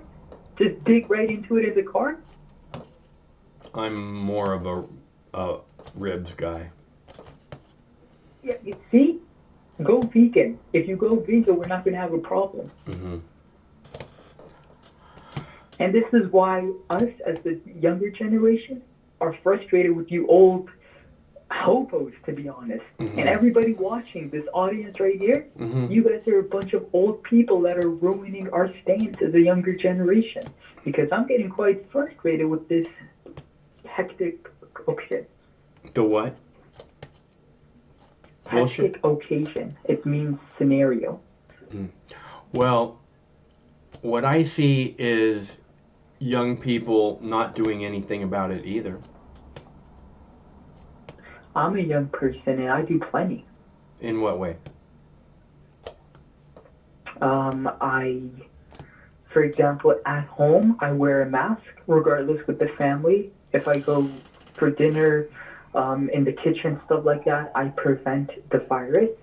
Secondly, I drink bottled water, and vegan. I'm vegan as well. Well, I'm a vegetarian. How does drinking bottled water good for the environment or the how is that not leaving a chemical spill? What's that? We're not wasting pond water and ocean water. Oh, okay. If I drink bottled water. Who told you that? I read about it online, YouTube. Okay. Good one. Okay. So, and what's your case? Let me see. You're contributing to, smoke exposure with your constant marijuana smoking, your constant It's not smoking. propaganda. It's not smoking. You're ruining. I don't smoke it. I vaporize it. It's the same thing, sir. Your lungs are inhaling. It's not the same thing. The chemical compounds. No, the chemicals are very different. The chemical compounds are very different what I'm doing than what if I was smoking. Have you considered quitting smoking? Why? Because if you vape, I don't know if you read the research. It's called, I believe, liquid lung or that's from vaping. Slippery vaping. lung. That's from vaping juices that are made. That's from vaping marijuana as well. That's incorrect. Do you have evidence to support that? Cannabis heals. Okay, the entire body has cannabinoid receptors. Okay, it's about and. Mm-hmm. Go ahead. It protects your brain. It protects so many parts of your body. It's an anti-cancer medication. Okay, many people take it because of cancer. I've been hearing about this anti-cancer, with marijuana, associated with marijuana. Absolutely no proof of that, zero evidence, but there's evidence to support that it may help with treatment, but not to cure it. That's and incorrect. That's evidence from last week. Yes. That's incorrect. Evidence from last week showed that heavy marijuana use, is associated with I can't pronounce it, but I think it's schizophrenia, like schizophrenia, something like that. It's like a mental issue, like you hear voices, I think. Schizophrenia.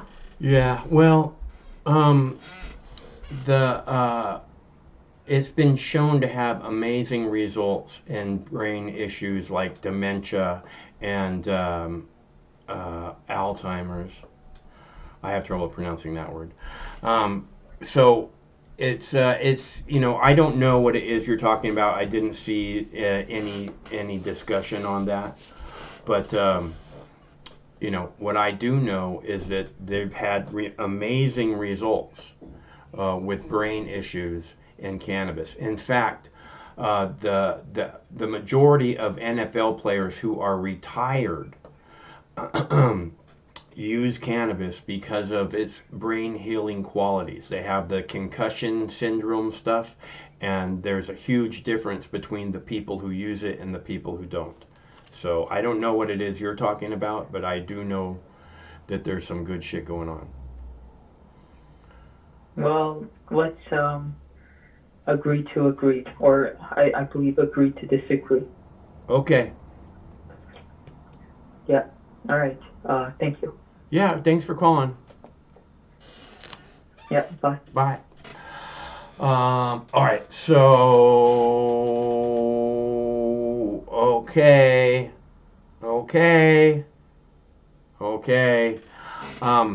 So let's see. I have a dab that I need to do for Dave.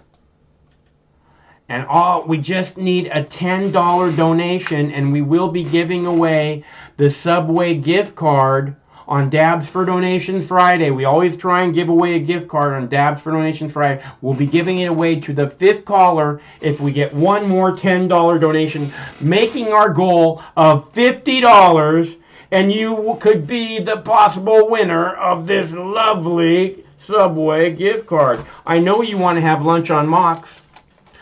So I'm going to go ahead and play another video about vaccine passports, because this is an important discussion to have, and the whole world is beginning the discussion now, and it appears that that we could be further along in the discussion than we're actually aware of. So I thought it was important to hear about this video. I'll be right back with the Dab for Dave. Dab for Dave, Dab for Dave. There's a song in there somewhere. Italy is the latest country to announce it will introduce a mandatory coronavirus vaccination certificate scheme. Starting next month, it will allow people who've received at least one jab to access a range of indoor venues, including cinemas and gyms. In France, lawmakers are debating whether to restrict access to bars, restaurants and public transport to those who have had a COVID vaccine or can show proof of a negative test. Our Paris correspondent Lucy Williamson has been talking to those for and against the new rules. If the government has its way, a pint of beer, a bistro lunch, a morning coffee will all require proof that the customer is COVID-free. Daniel runs this bistro a stone's throw from the old Paris Stock Exchange. The bill being debated this week is designed to keep France open for business in the face of what the government is calling a fourth wave of infections. But Daniel says it's going too far. I'm never going to ask for the health pass. I'm not a policeman. I don't have that kind of authority. No, I won't do it. I think it shows a lack of respect, and it's not the kind of conviviality we should have here in France. Mathieu will keep coming for lunch anyway. He works in finance and says there's no alternative to the health pass. If you want to avoid another confinement, a forced confinement and all that painful thing, and keep the economy going, no choice. A majority here seem to support the government plan, but this being France, opposition to it has been vocal too. More than 100,000 people protested here last week. And there have been fresh protests outside the National Assembly. A few have compared the current government to the Nazi occupation here. I'm here because we need to save the freedom. I think that if you are obliged to do something, it's a kind of dictator. It's like if the government wanted to force us to have this vaccine. The vaccine is seen as a way to avoid lockdown, and this new law, the stick rather than the carrot in getting people to sign up. But for those who already see the government as arrogant and out of touch, it's just another constraint, another control. A health pass is already required for entry to many public spaces. At the Eiffel Tower, tests are available for anyone who arrives without one. Because even the most divisive ideas can sometimes become an accepted part of France. Lucy Williamson, BBC News, Paris.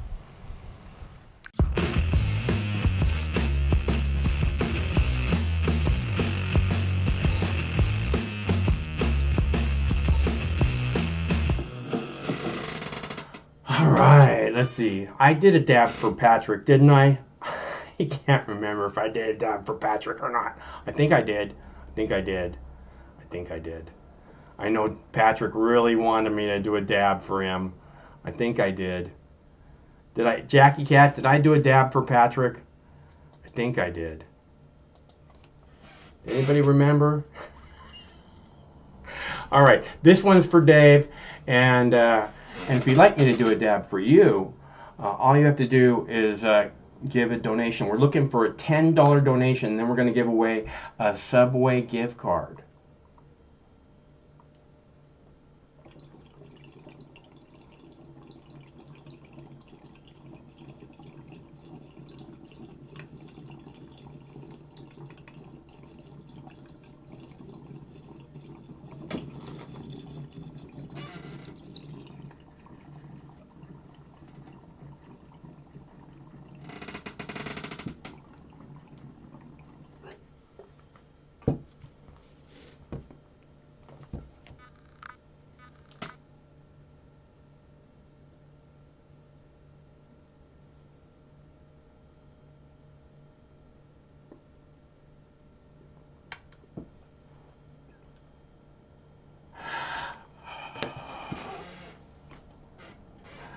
So nice. I don't think so. Oh, dang. All right, Patrick, you're next.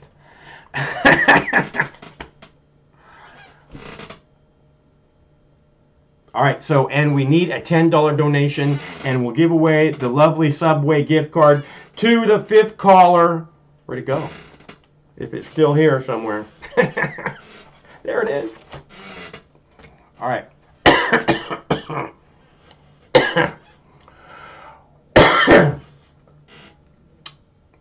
So, I told you this vaccine passport thing was coming many, many months ago, and you can see it starting to spread. They're already having stuff on the phone. They started with you getting your vaccine certificate on your phone or whatever, and it's going to be this universal thing, right? Where you're going to have your vaccine passport to go into the store. I don't have a cell phone, so I don't know how it's going to work.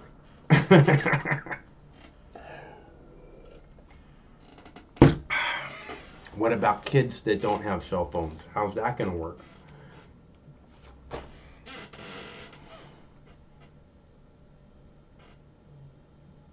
Okay, I got to do a dab for Patrick. If anybody wants to call, the number's right there on the screen. I wanted to just show appreciation to Eric Clapton because you know, we don't see people speaking up enough. You know, they might be speaking up, you know, on Twitter and other places if they're not being censored.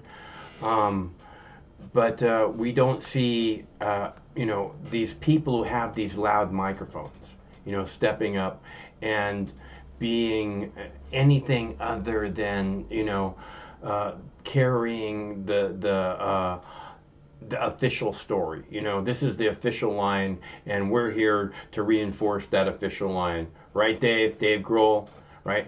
Dave Grohl would never he won't play a venue without everyone being vaccinated. Well, Dave Grohl's a slimy piece of fucking scum that wouldn't be anything without Kurt Cobain, okay? Dave Grohl would be living in a fucking trailer in Aberdeen, you know, if it wasn't for Kurt Cobain. Don't ever forget it. And again, I have seen with my own eyes Dave Grohl running from a reporter, a local reporter who was trying to ask him about the murder of Kurt Cobain. And he's running away. Okay, Dave Grohl is a slimy little nothing bitch boy. So everybody's on the same page. Okay, so that being said, I'm going to play the Eric Clapton video again because I played it at the beginning of the show, and because I wanted to make sure people who tuned in at the beginning, you know, later on, were able to catch up right away, as opposed to waiting until the middle of the show to see the Eric Clapton video.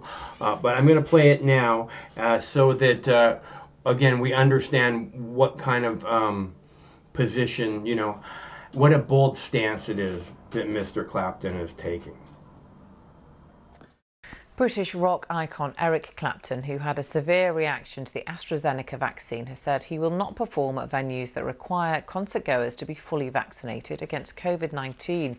He says he objects to having a discriminated audience present. The UK Prime Minister Boris Johnson has said proof of vaccination must be shown at clubs and venues from September, as experts insist the benefits of vaccination outweigh the risks for most people. Mark Lobel reports.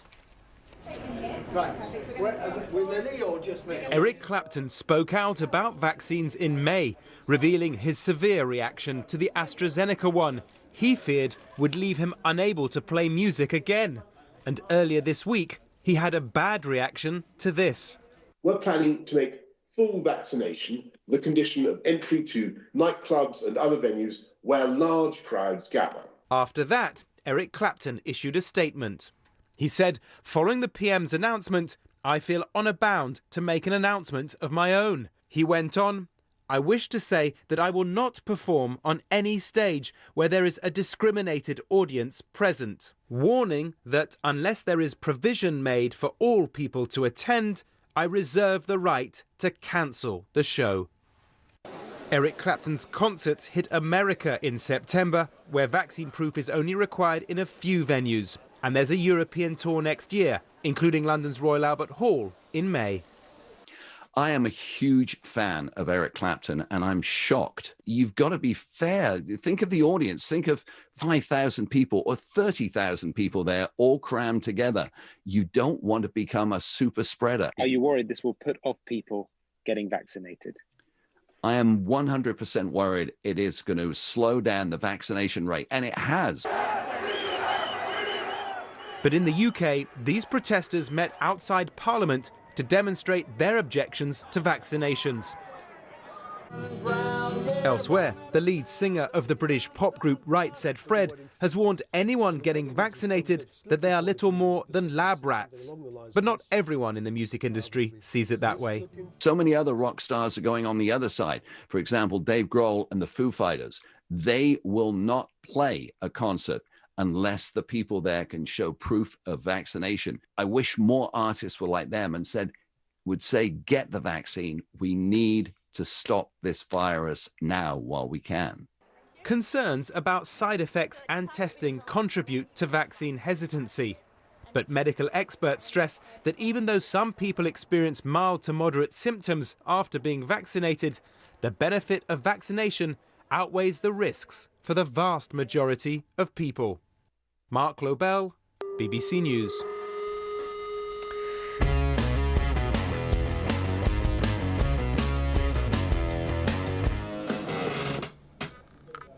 All right, so that guy just said, who's a huge fan of Eric Clapton, he just said, I wish more people were like Dave Grohl, right?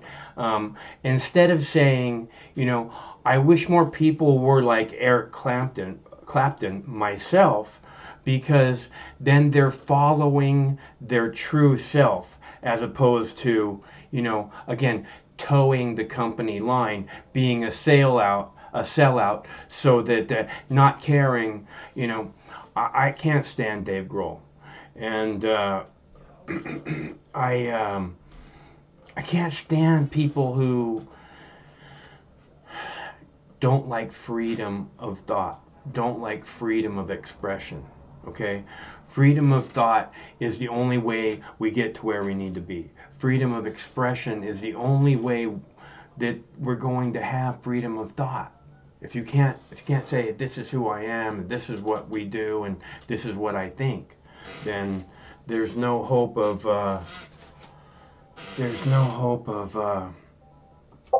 us moving forward. That's what they want. They want us not to be able to connect and move forward together, because then we have no chance. Hello, caller. Everyone whose face is on TV is an authority, and we should obey every word they say because they're on TV, and they never fucking lie. They are superior to us. you're superior to me because I'm looking at you on YouTube. So I should just believe every word out of your fucking mouth and every other idiot who talks about fucking vaccines like I never said that. I never ever said you should believe every word out of my mouth. I never ever said that. As far as you know. As far as you know, I never ever said that. I know, but that motherfucker that was just on that video you just played, why would I listen to some dumb motherfucker like that talking about super spreader this and super spreader that? I would rather tie the guy up with fucking medical bandages and spread yogurt all over him, duct tape him to a chair. I don't want to. Hey, we don't want to hear about your fetishes, dude, okay? He was so sexy. He was so sexy. I want to fucking inject him. Stop. If people want to inject me with gook. Okay, we don't want to hear about your hot love injection that you have for the people on TV, okay? Yeah, I love people on TV. Isn't it just, I mean, we know that the newspapers lie. We know that the news, quote-unquote, news services lie. Why are we believing dumb fucks on Sirius Radio or from a record company or anywhere else? Because Howard Stern is the man. What are you talking about, dude? Fuck Howard Stern. You know how many times I've said that in my life? What? Which one? Fuck Howard Stern. Fuck Howard Stern. Yeah, Howard Stern only does shit for money. That's all Howard Stern gives a fuck about. Yeah, I know that. I don't even like Howard Stern. He's a rude person. But my point is, we've got to stop listening to these motherfuckers talking about the Delta variant and COVID-19 and super spreader events and Republicans are against Dr. Fauci. I just saw that on YouTube 2 seconds ago. The Republicans are against Dr. Fauci. Like, fuck. I mean, why is scientific information so combined with politics? What is wrong with people just speaking the truth, even if they live in Timbuktu? It's still the truth if they speak it. You know, I don't want to see so many stupid people getting injected with stuff they have no idea what's in it. I don't care if Eric Clapton ever plays guitar again, but it's a good thing he's. That's not very nice.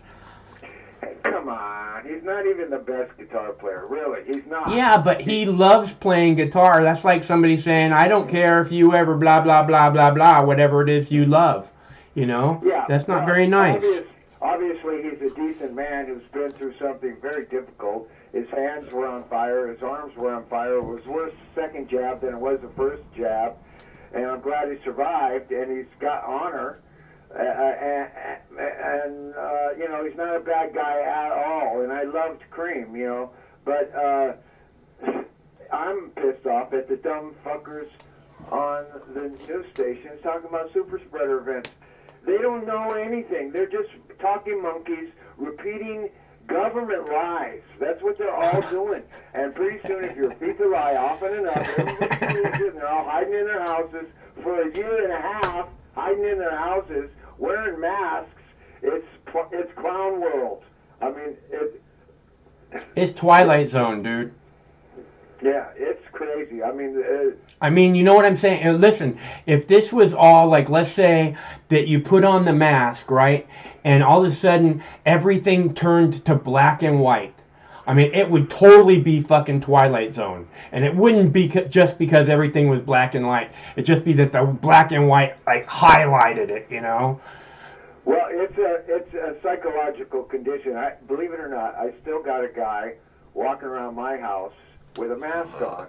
And it's so beyond me why he still does it. He doesn't.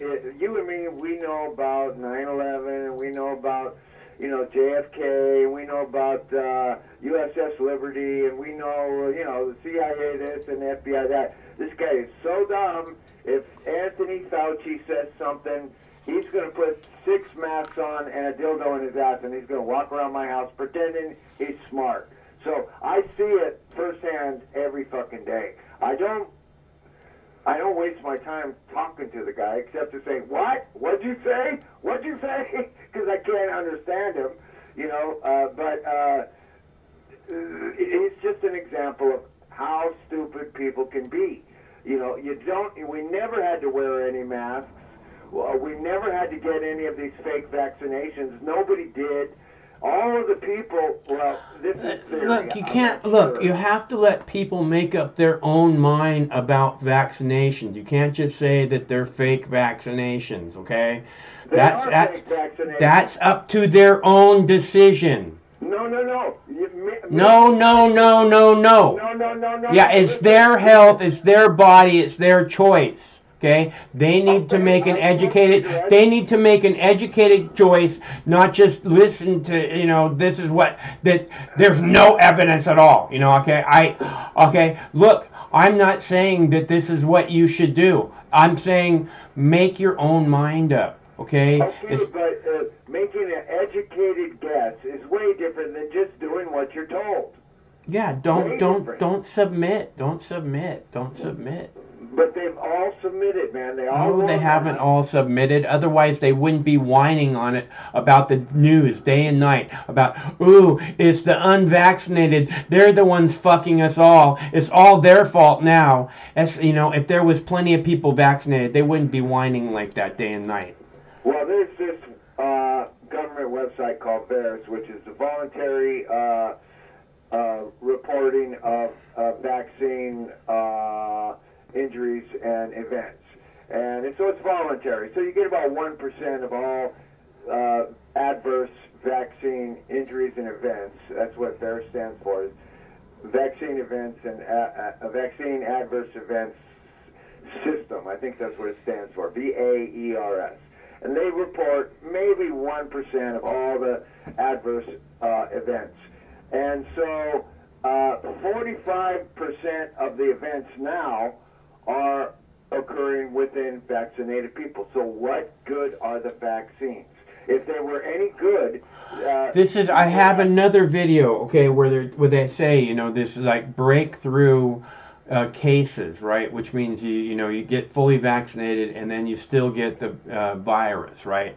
So, and they're calling those breakthrough cases, and they're reporting them at like 1 in 10,000 people or something. But the person who's the specialist that I have on this video, which was a CNN video today, saying, you know, the CDC needs to be honest about what this is. They need to tell us the real rate, because we don't know if it's 1 in 1,000, we don't know if it's 1 in 100, we don't know if it's 1 in 10. I think she said we don't know if it's 50-50. So, you know, this is where we're at, is, you know, there's again this whole thing about them not being honest. I always talk about 9/11, you know. I don't always talk about it. I talk about it very little. I wish we could always talk about it, but that would be kind of fucked up. There's other things to talk about. But that being said, coming back to 9/11, you know, it was always like, you know, I don't know what happened on that day, but I damn well know that the government's lying about it, you know, because that's pretty obvious. And yeah, but we know that the laws of physics were not suspended on just that one day, because what happened was against the laws of physics. And back in that day, or back in the day, in 2001, we were even more wacko than the people talking about vaccines today. It took people a giant number of years to wrap their head around it, and what do you mean? Waldo Rivera was still making fun of us in 2015. You know, so yeah, I do know. Yeah. I saw. What do you mean? What do you mean we were more wacko in 2000 than we were are? Literally considered conspiracy theorists. Like it couldn't possibly happen. Just like it couldn't possibly come from a laboratory. Even worse than that, and you know, because that was an actual physical event that everyone saw on TV and then got upset about over and over and over. They played it over and over, and millions of people went out in the street saying, "Don't go to Afghanistan," and we went to Afghanistan anyways. You know, it was a bad time, and it set us up for this time. We didn't see this coming. We saw SARS-1, we saw MERS, which apparently did come from camels, Middle East Respiratory Syndrome, did come from camels, not penguins, Mike, camels. And now, and all these vaccine, what do you call them, patents, were going on and going on. And then Fauci was, in 2014, Obama said no more gain of function, and Fauci went around, like the end-around pass in football. And now Rand Paul's beating him up in the Senate. And the Young Turks are saying, don't pick on Anthony Fauci. It's all the Republicans picking on Anthony Fauci. And it's like, dude, someday, somewhere, you watch the Young Turks? Yeah, that was the Young Turks who actually, that's one of the headlines on their video. I never click on their videos because they're so full of shit. But you can tell by their headline, and that was one of their headlines. So they got $20 million from somebody. I think they're paid out by the CIA or somebody. But they're a sellout organization. But here we are. Unfortunately, people got used to the entire planet being locked down, and they're still dumb fucks saying super spreader this and Delta variant that and blah, blah, blah. There's a new wave of bullshit. It's because the fear worked. Okay, the fear worked. From day one, what did I say? Don't buy into the hyped up fear. The fear worked. And now that it worked, they don't want to give it up. So they're, trying to keep the fear heightened as they can. And the thing about Eric Clapton, right? He was saying that he doesn't want to create this whole second-class citizenry. It's not fair that you say these people can't participate. And that's what I see happening. Is that that's exactly what they're trying to make happen now? Is this whole whites only thing? I'm sorry, vaccinated only. Yeah, well, it would be interesting to see an actual physical interview with Eric Clapton so we could hear him talk about his personal beliefs on vaccinations, and did he change his mind, and how did his experiences... Yeah. But all we got is a statement saying, I'm not playing any, Jim Crow fucking concerts. That's basically what it is. It's which I thought is really awesome. That's the whole thing for me. That's the main thing that I'm worried about with this whole thing, and them, keeping the fear hyped up. Is that's what they want? Is they want this whole, like you can't come in here. Your kind is not welcome. Yeah, well, this time they last time it was, the Arabs and the terrorists and the Palestinians and ISIS and Al-Qaeda, and this time it's an invisible enemy floating through the air, and we can't see it, but it's there, and everybody's going to die, and it's so fucking, it caters to, the infection is transmissible through the TV, not in the fucking air. If you turn your TV off, you would never even know that there was some quote-unquote novel virus. It's not that novel, but we never would have known if they hadn't made a big deal about it, It's like, homosexuality is coming to a town near you. Wear steel underwear, don't let the homosexuals get your children. It's like, God, what's next? Killer kangaroos that walk on water. It's so stupid. They made us afraid of the atmosphere and each other with an invisible enemy this time. There were so many movies with, infections and viruses. Even that one where the guy went back in time, 12 Monkeys. Remember that one? Yeah, it's a great movie. Bruce Willis, Brad Pitt.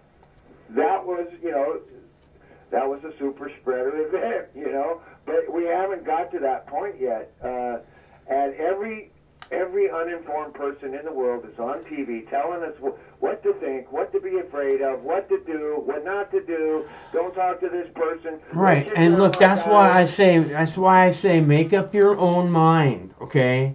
Don't let people tell you what to do, and don't buy into the hyped up fear. Those are the two things. That's my message here, okay? It's your body, your choice. That's all there is to it. You're smart enough to be able to make those kind of decisions on your own. I give you that kind of credit on everything. I keep talking about how you're the big-brained, upright, walking tippy top of the food chain on this planet. So, so you can decide what's right for you. Your body, your choice. Well, you know, we're not Tyrannosaurus Rex. They were the top of the food chain for a while. The thing that made the human race rise up above all the other species is that we got together and we worked together as tribes to take down the big predators, and our brains developed. And as our brains developed throughout this quote-unquote evolutionary process, we also developed this tribal mentality, which is still with us. It's in our DNA, this tribal mentality. So if Ugg and Thor and Grog all get afraid of the atmosphere, Stupid Susie and Jimmy G and Bobby Bitchin, they're going to get afraid of the atmosphere too, because there's a virus going on. We still have that tribal mentality. And only the people who manage somehow, with difficulty and practice, to get rid of the tribal mentality, these are the truly risen people. They, you know, it's like, don't tell me what to do. I don't give a fuck what you want or what you say. I'm going my own way. I make my own decisions. Those are the ones that rise up above the tribal mentality, and you know, they do make their own decisions. But most people still got that evolutionary in your DNA tribal mentality. I have to do what everyone else is doing. And I don't know that it's they have to do so much as that they want to do. They want to be part of what everyone, you know, they want to be part of the people. They don't want to be some kind of standalone person. It's not an easy thing. Are you a standalone person, Mike? Since I was 5, at least. Say that again? Since I was 5 years old, at least. Okay, good. Yeah, me too, man. I mean, I used to be completely. I wanted to be popular. I wanted to be the big man on campus. I wanted to be Jimmy Sexy and Bobby Big Muscles and all that shit. But eventually, I got rid of that tribal bullshit, and now I'm a standalone guy, and I don't give a fuck what anybody thinks or says or who or how many come after me. I'll fight you if you come after me. A whole fucking army. I'll fight you all on my own. So that's where true human evolution is leading us. We have to become thinking, discerning individuals who are full of bravery and maybe even wisdom every now and then. But when the guy gets on the TV and starts telling me about super spreader events, just want to throw a cream pie right in his face. Like, don't tell me shit. You're a dumb fuck. Dude, with a microphone. what's your deal with the sexual euphemisms? Cream pie. Give me a break, will ya? No, that's the Bill Gates thing. You know, you should tie that Satan incarnated with Bill Gates getting cream pie in the face over and over and over again. Because that's disgusting. I don't want to think about that. Why are you doing that? Why are you putting that image in my face? Oh my God. What, with Bill Gates and the cream pie? Oh God, stop. That's a historical thing. Well, it's better than Bush Sr. throwing up on the Japanese emperor. You know, you could use that one too. Loop it over and over again. Most impolite moment in international history. Like Bush Sr. throws up on the emperor of Japan, but most people are too young to even remember that. But the point of the matter is, it pisses me off when I hear these guys spreading the propaganda, pretending to be smart. It's propaganda. So that's my whole point. That's what I hate.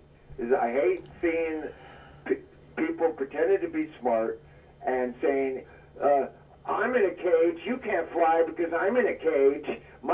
You have to get vaccinated for my vaccine to work. You know, it's all so much bullshit. I could walk through a cloud of Ebola and eat 47 donuts and I would be just fine. All right. You know?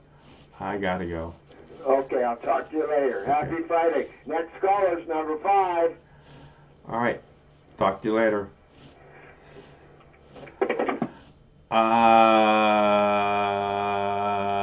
I need a cup of tea. I need a fucking cup of tea! It's so weird. I just saw Sid on television, Sex Pistols, and I was like, I need a fucking cup of tea.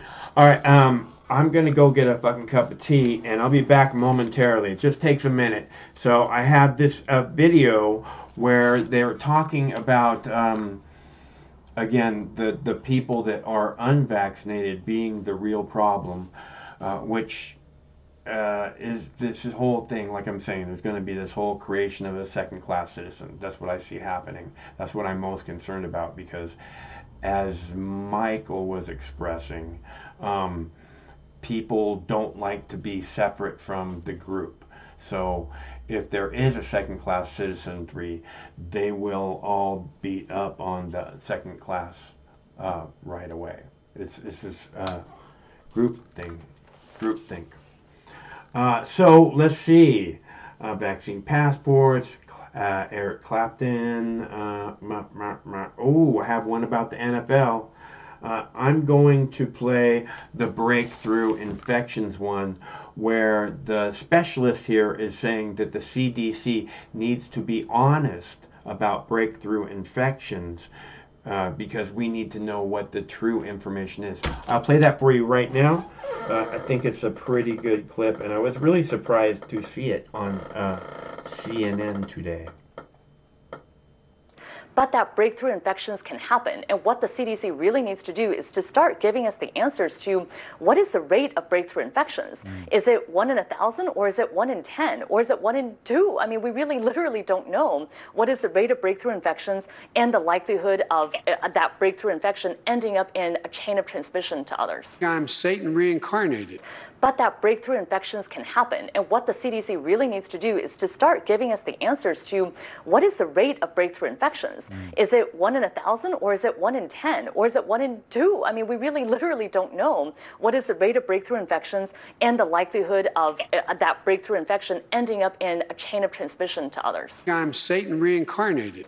But that breakthrough infections can happen, and what the CDC really needs to do is to start giving us the answers to what is the rate of breakthrough infections. Is it 1 in 1,000, or is it 1 in 10, or is it 1 in 2? I mean, we really literally don't know what is the rate of breakthrough infections and the likelihood of that breakthrough infection ending up in a chain of transmission to others. I'm Satan reincarnated. Booster shots aren't currently recommended by the FDA, but the U.S. government has now purchased an additional 200 million doses of Pfizer's vaccine just in case. Here's the bottom line. We've always prepared for every scenario. We don't know if we'll need a booster shot. Republican governors are now outright pleading with their residents to get the shot. You've got to get vaccinated now. And so all I would say is this Delta thing is coming. Unvaccinated Missourians are the primary target of this new COVID-19 strain. Alabama, one of the hardest hit and now the least vaccinated state in the U.S.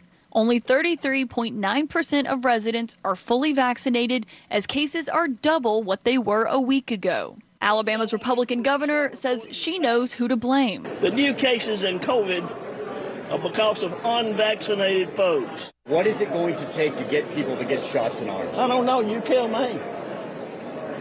Folks supposed to have common sense. But it's time to start blaming the unvaccinated folks, not the regular folks. It's the unvaccinated folks that are letting us down. And Jim, the White House says they're not sure yet. They're still reviewing the data, but they are hopeful that they are seeing some signs that these new cases driven by this Delta variant are actually encouraging people to get the vaccine for the first time. People who so far have been hesitant to get it, they say that they are seeing in areas where there are high case rates, places like Alabama and a few other states, they are seeing vaccinations have an uptick there, even if it is a gradual one. All right, Caitlin Collins, thanks for that report. Now to Los Angeles, where the county health director is raising a red flag about breakthrough COVID cases. She says about 20% of new infections in the county are among vaccinated residents. Our national correspondent, Nick Watt, is in Los Angeles. Nick, this is a concerning headline, but there's some important context here. Give us the latest.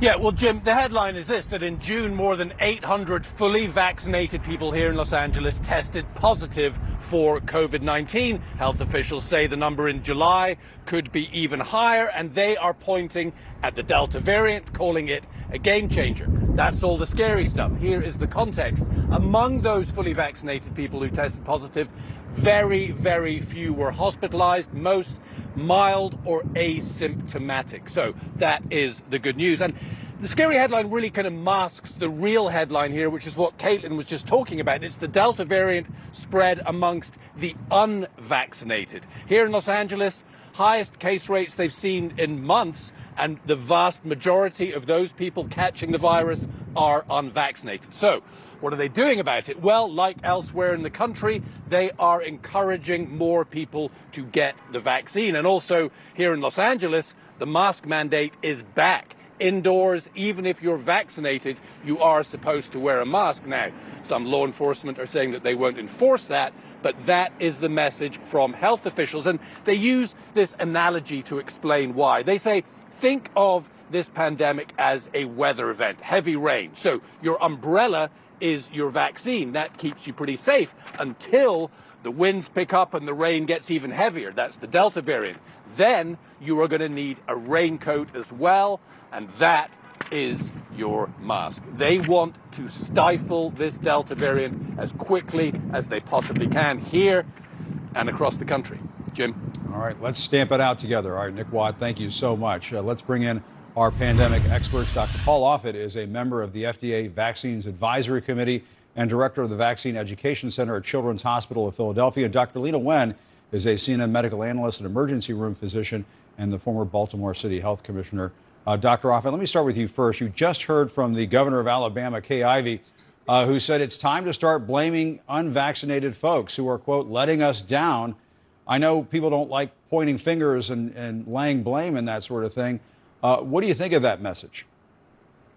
That's exactly the right message. The reason that this virus continues to spread, continues to cause people to suffer and be hospitalized and die, and frankly continues to mutate with the possibility of making an even more contagious variant or a variant that resists immunity induced by natural infection is because a critical percentage of this population is unvaccinated. I mean, we talk about booster dosing or other things. This is the problem. We need to vaccinate people who are unvaccinated, or if not, this is going to continue to spread and continue to cause harm. And we've shown these great maps from our excellent graphics team showing high vaccination rates in the United States, in the Northeast and the Midwest. That's where you're seeing lots of people fully vaccinated. And then lay that other map on screen. It shows where these coronavirus cases are spiking. They are in largely unvaccinated areas. The correlation is as simple as that, Dr. Lena Wen. You have pointed out, though, that the great unknown right now is whether vaccinated people can transmit the coronavirus to others.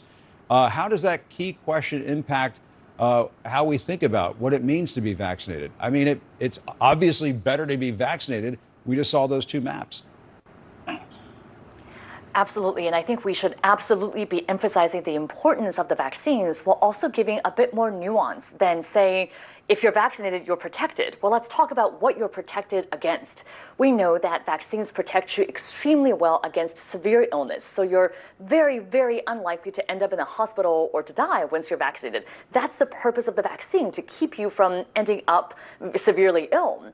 At this rate, though, we also know that there is a chance that you could get mild infection. We don't know exactly what that number is because the CDC inexplicably stopped tracking these mild breakthrough infections.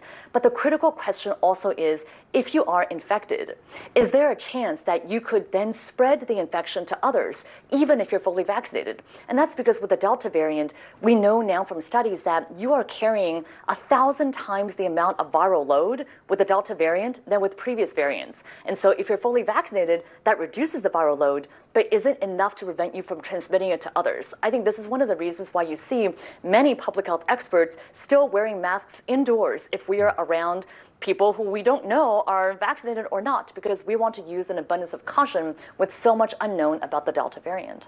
Right. We don't want to catch it, spread it to others, even unknowingly, even though we've been vaccinated. That's a great nuance to point out. Dr. Offit, new information, though, from Israel's Ministry of Health suggests the effectiveness of the Pfizer vaccine against coronavirus is down to 39%, though the vaccine does offer 91.4% protection against severe illness. What should the takeaway be from that new information? I suppose it's a bit of what Dr. Wen was saying, and that is one of the points of getting the vaccine is that you don't get seriously ill. Right, and that to me is the most important point, as Dr. Wen said. I mean, this vaccine, in terms of protecting against the Delta variant, protects against severe critical disease, keeps you out of the hospital, keeps you out of the morgue. That's what you want. It is less effective, though, at preventing mild or asymptomatic or even low moderate infection. So for that reason, I think it's important also as we move forward, especially into the winter, to wear masks. I think Dr. Wen made a point that really should be emphasized, which is the first virus that came out of China, the so-called D614G variant, which swept across Europe and the United States, killing hundreds of millions of people. It eventually that was replaced by the Alpha variant. The Alpha variant you shed 10 times more virus than the first variant. That's why it was more contagious. This is 100 times more than the Alpha variant. I mean, that's how contagious it is. Therefore, you don't need to have very long contact with people to get infected. And it also means that because it's more contagious, you have to have a higher percentage of the population that's vaccinated. And Dr. Wen, the Delta variant is leading to significant increases in the number of fully vaccinated people testing positive for the virus.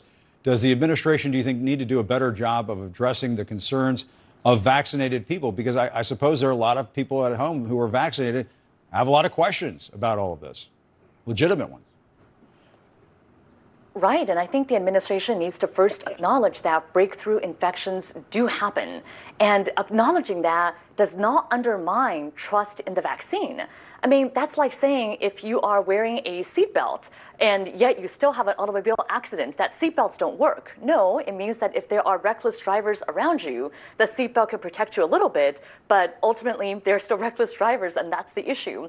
And so I think in this case, we should be emphasizing that the vaccines do work to prevent you from having severe illness, but that breakthrough infections can happen. And what the CDC really needs to do is to start giving us the answers to what is the rate of breakthrough infections? Is it 1 in 1,000, or is it 1 in 10, or is it 1 in 2? I mean, we really literally don't know what is the rate of breakthrough infections and the likelihood of that breakthrough infection ending up in a chain of transmission to others. And the important point is we call them breakthrough infections, but if you're vaccinated, it is very likely you will not get seriously ill or end up in the morgue, as Dr. Offit just put it. Dr. Wen, Dr. Offit, thank you so much for that sober analysis. We appreciate it. I hope it makes a difference.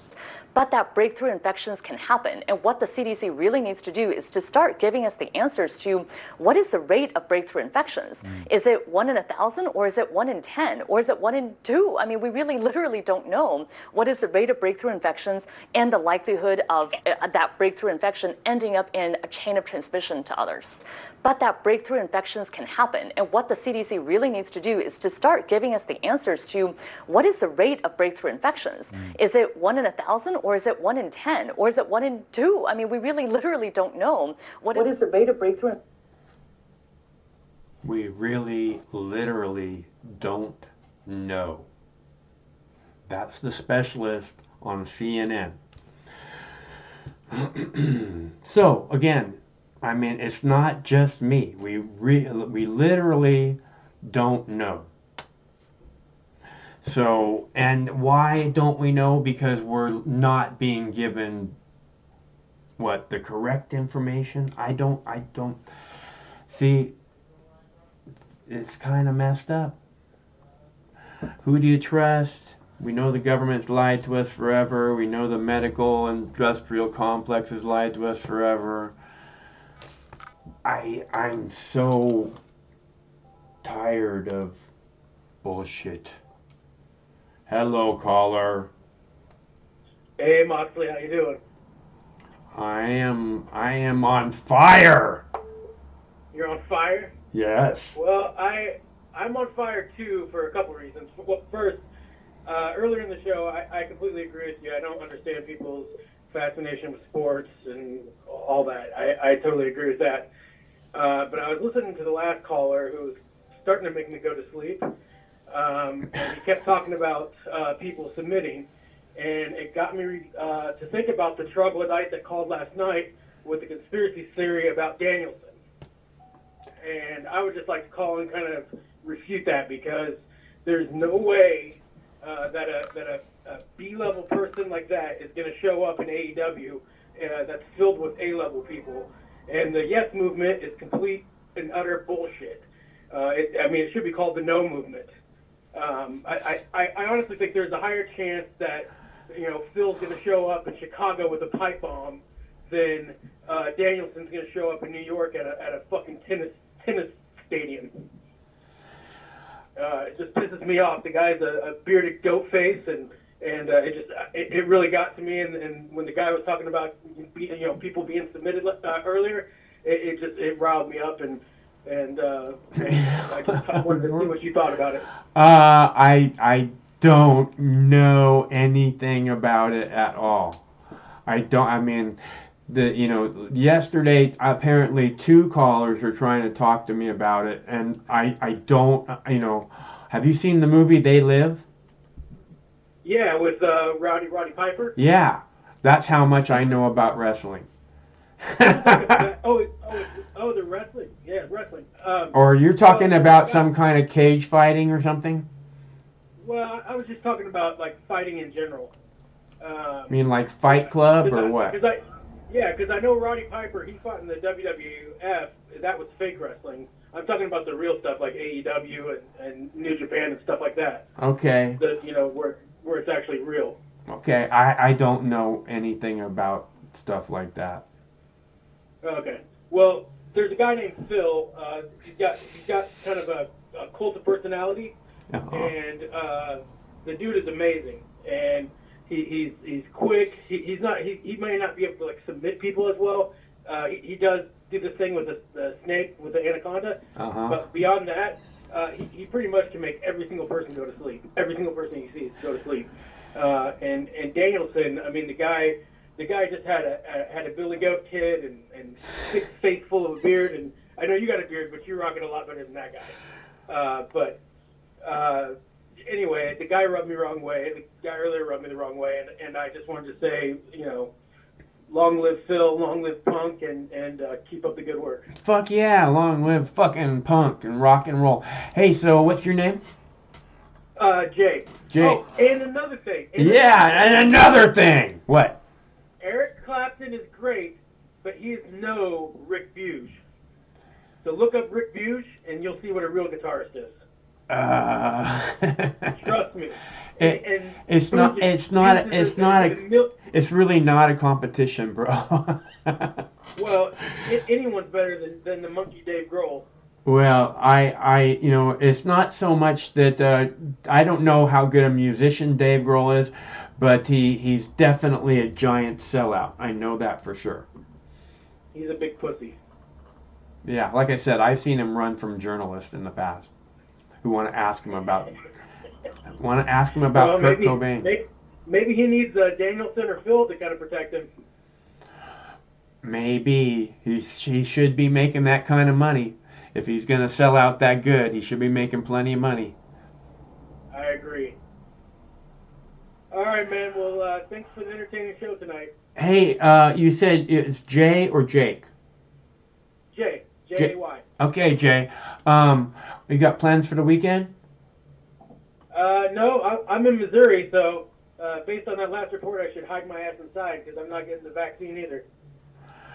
They're locking down parts of Missouri. Is that what you're saying? It sounds like they're about to. Yeah. Well, stay cool. We can get through it. That's what I've been saying from the start. They're from the beginning. It's just been fear. So just stay cool. We'll get through it, man. One of these days, this war is gonna end. Yeah, it'll be a new day. Yeah, it'll be a good day to celebrate. Agreed. All right, man. Take care. All right, thanks for calling. Have a great weekend. All right. See you, Muff. See ya. All right, that's Jay. Let's see. Let's see. I have a couple of videos left, and but I digress. That last dab was for Patrick. Now I don't know if I did 2 dabs for Patrick. I may have, but at certain points I have difficult keeping track. difficult. I have difficulty keeping track. So, it's Dabs for Donations Friday. If I get one more $10 donation, we will give away the lovely Subway gift card. Look how it shimmers in the light, folks. You know you want it. $10, and we will give away the lovely Subway gift card, and to the 5th caller, which is always fun.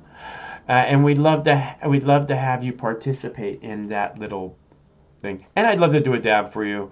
And Craig said to make sure to tell everybody to do something.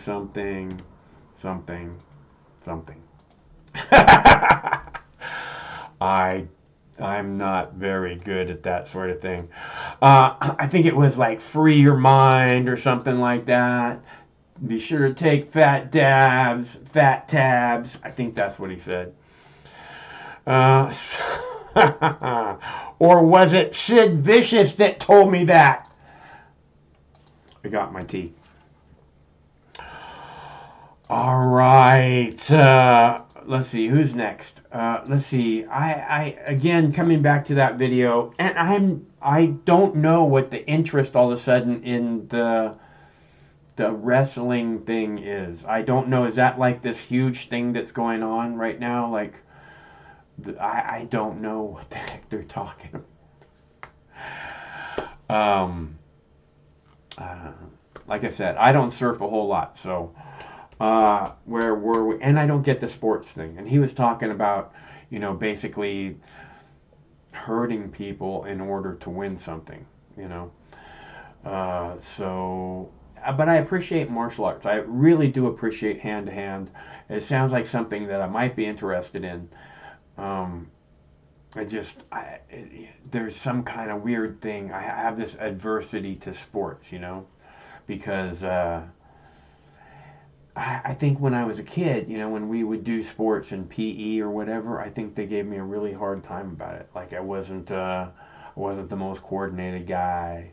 I wasn't the fastest guy. I wasn't the best at anything. And it didn't bother me, but it seemed to bother other people a whole lot. And that was, I don't know, probably helped make me who I am. You gotta figure. Okay, so I don't know how many dabs that is now. But that being said, I'm just going to play another video because we have more videos to play, and I want to get to them because there are certain things I want to talk about after the video. Okay, the next video is about Liz Cheney and about Liz Cheney fundraising. And the thing about Liz Cheney, again, as I've said in the past, is that Liz Cheney is the #1 profiteer of the events of 9/11. The single most top profiteer of the events of 9/11 that is a current member of Congress. Now, there's lots of people who made lots of money off the events of 9/11, but I would bet that Liz Cheney has profited more than any other single sitting.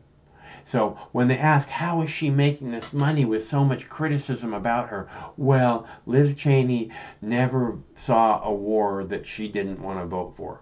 Because again, she makes money off that. She makes money off of blowing little children up and ruining fucking towns and villages and homes and spreading despair and poison everywhere. So she can make a shiny penny. Because that's what really matters, is getting money. That's all that really matters. So when they say, with all this controversy, how is it that Liz Cheney's raising $2 million? Good question. But they don't really try to answer the question, do they? So I'm going to play that video for you because I have a few more videos to do and I want to get to them all. I don't do this for my pleasure, And maybe we'll have a phone caller after that. Or maybe we'll get a $10 donation between now and the end of the video. And then we can do the Subway gift card giveaway. Jackie Cat, do not give us another $10. Don't do it, Jackie Cat. But someone else, if you want to participate in Mox News Dabs for Donations Friday, now's your chance. And this is about Liz Cheney fundraising for upcoming campaign. Another Republican could soon be added to the House committee investigating the January 6th insurrection. Multiple sources telling CNN House Speaker Nancy Pelosi is considering Illinois Congressman Adam Kinzinger. Now, he would join, of course, Representative Liz Cheney of Wyoming, the other Republican on the committee who has earned the ire of her own party after blaming former President Trump for inciting the attack on the Capitol and voting to impeach him. And since then, the former president has been laser focused on Cheney, which is underscored by some new reporting from Politico detailing that obsession. I want to bring in now Alex Eisenstadt, national political reporter for Politico. Good to have you with us. So we know there's this big push, right, to unseat Liz Cheney. Donald Trump is all in on it. Two potential Republican challengers set to meet with him next week. Does any Republican challenger to Liz Cheney really move forward without his blessing at this point? It's absolutely Donald Trump who is driving this train, who's going to make the decision about whom to endorse. And Donald Trump is the most powerful figure in this race against Liz Cheney. He's going to endorse a candidate, and he may have to encourage other people to get out of the primary in order to winnow the field and to prevent Liz Cheney from simply getting a plurality. So he's got a lot of power in this race. He has a lot of power. It's also shaping up to be a pretty crowded primary if we look at, all of the names that have been thrown around here. Absolutely. It's a hugely crowded primary field, and that's what Liz Cheney's banking on. She's hoping that if you can have multiple 6, 7 pro-Trump candidates running against her, they're all going to divide the vote, and that means if she gets 30% of the vote, that could be enough for her to win. So what Trump's goal here is to endorse one candidate and then to encourage everyone else to get out of the race. So it's a one-on-one race against Cheney, and for Trump to do all that, it's going to be interesting to see how this race evolves, because how it plays out, because it's going to be a really interesting test case of Trump's power, his ability to exert dominance over the Republican Party in his post-presidency. As I mentioned, your reporting is a couple of potential challengers making their way to Bedminster to essentially kiss the ring. I mean, just give us a sense. What is the real litmus test there for the former president as he's looking at potential challengers? Look, it's all about loyalty. Loyalty to Trump, loyalty, loyalty, loyalty. And just to give you some sense of what that means, one of the people that's meeting with Trump next week, they are actually promoting the fact that they attended the January 6th rally that preceded the Capitol riot. Now, this person is quick to say they did not take part in the riot, did not take part in the assault on the Capitol. But that just goes to show what these candidates are banking on when they try to get his endorsement. They are auditioning for him, and they are presenting themselves as the most loyal pro-Trump person out there. Really quickly before I let you go, this is also shaping up to be hugely expensive. Liz Cheney's been doing some pretty significant fundraising, but it could also say a lot, not just about the former president and his support, but the party as a whole, depending on who challenges here. Absolutely. It's really interesting to look at who's been donating in this race, because if you look at who's been giving to Liz Cheney, it's a lot of people who were involved in the George W. Bush administration, which makes some sense, right? Her father was George W. Bush's vice president. But if you see it you could potentially see this race down the road becoming kind of a litmus test potentially between. Okay. So forget his butt. He said the majority of these donations are coming from people who worked with George W. Bush in the White House. So all of those people are big-time war profiteers, like I said, like Liz Cheney. So that's what, I didn't even listen to that story. Okay, I just I saw the thing, and they're saying, oh, how is Liz Cheney making all this money, even though because she's a war profiteer and she's helped all the other war profiteers make big bucks. So, and by the way, $1.9 million ain't shit as far as I understand it. So, at least not in a congressional campaign these days. Let's see. More videos, more callers. What shall we do? I'm down to do.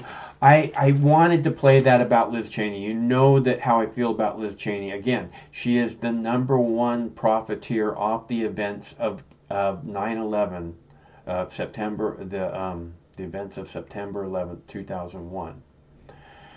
The #1 profiteer that currently as a member of Congress. So I despise her, and she never votes against war. She always votes to increase the budget of the Pentagon. She never speaks out against war in any way. She's like George W. Bush and these fucking people who worked with George W. Bush who now are so concerned about Afghani women and little girls. Not little boys, little girls. They're so concerned. What's happening? How can we just desert those people?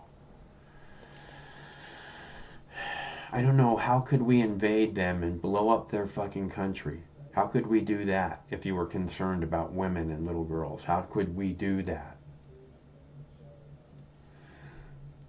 Explain that. You know, because it seems a little late in the game to actually care about women and little girls, right? After you murder 1 million innocent Iraqis and displace at least 5 million more. Homeless. 5 million people, families, little girls. And now all of a sudden you care about little girls. Is that right, George? And that's, this is the bullshit that is Liz Cheney. This is the bullshit that is George W. Bush, Dick Cheney. All these people that I keep telling you belong in prison. Barack Obama, Joe Biden, Donald Trump. They all have to go to prison because they push war, right? They push war. I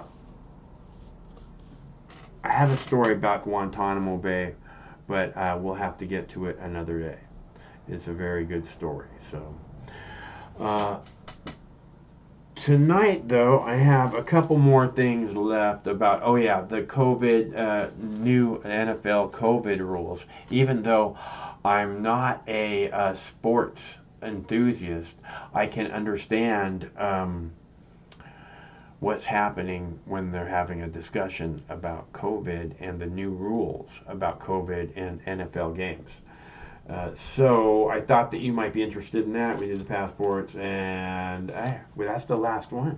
So I'm going to play the last video for you now, which means you have just a minute to call. The number is 805-669-6397, and then I'll let you get, unless we get a $10 donation in the next few minutes, helping us hit our goal. Jackie Cat, do not do it.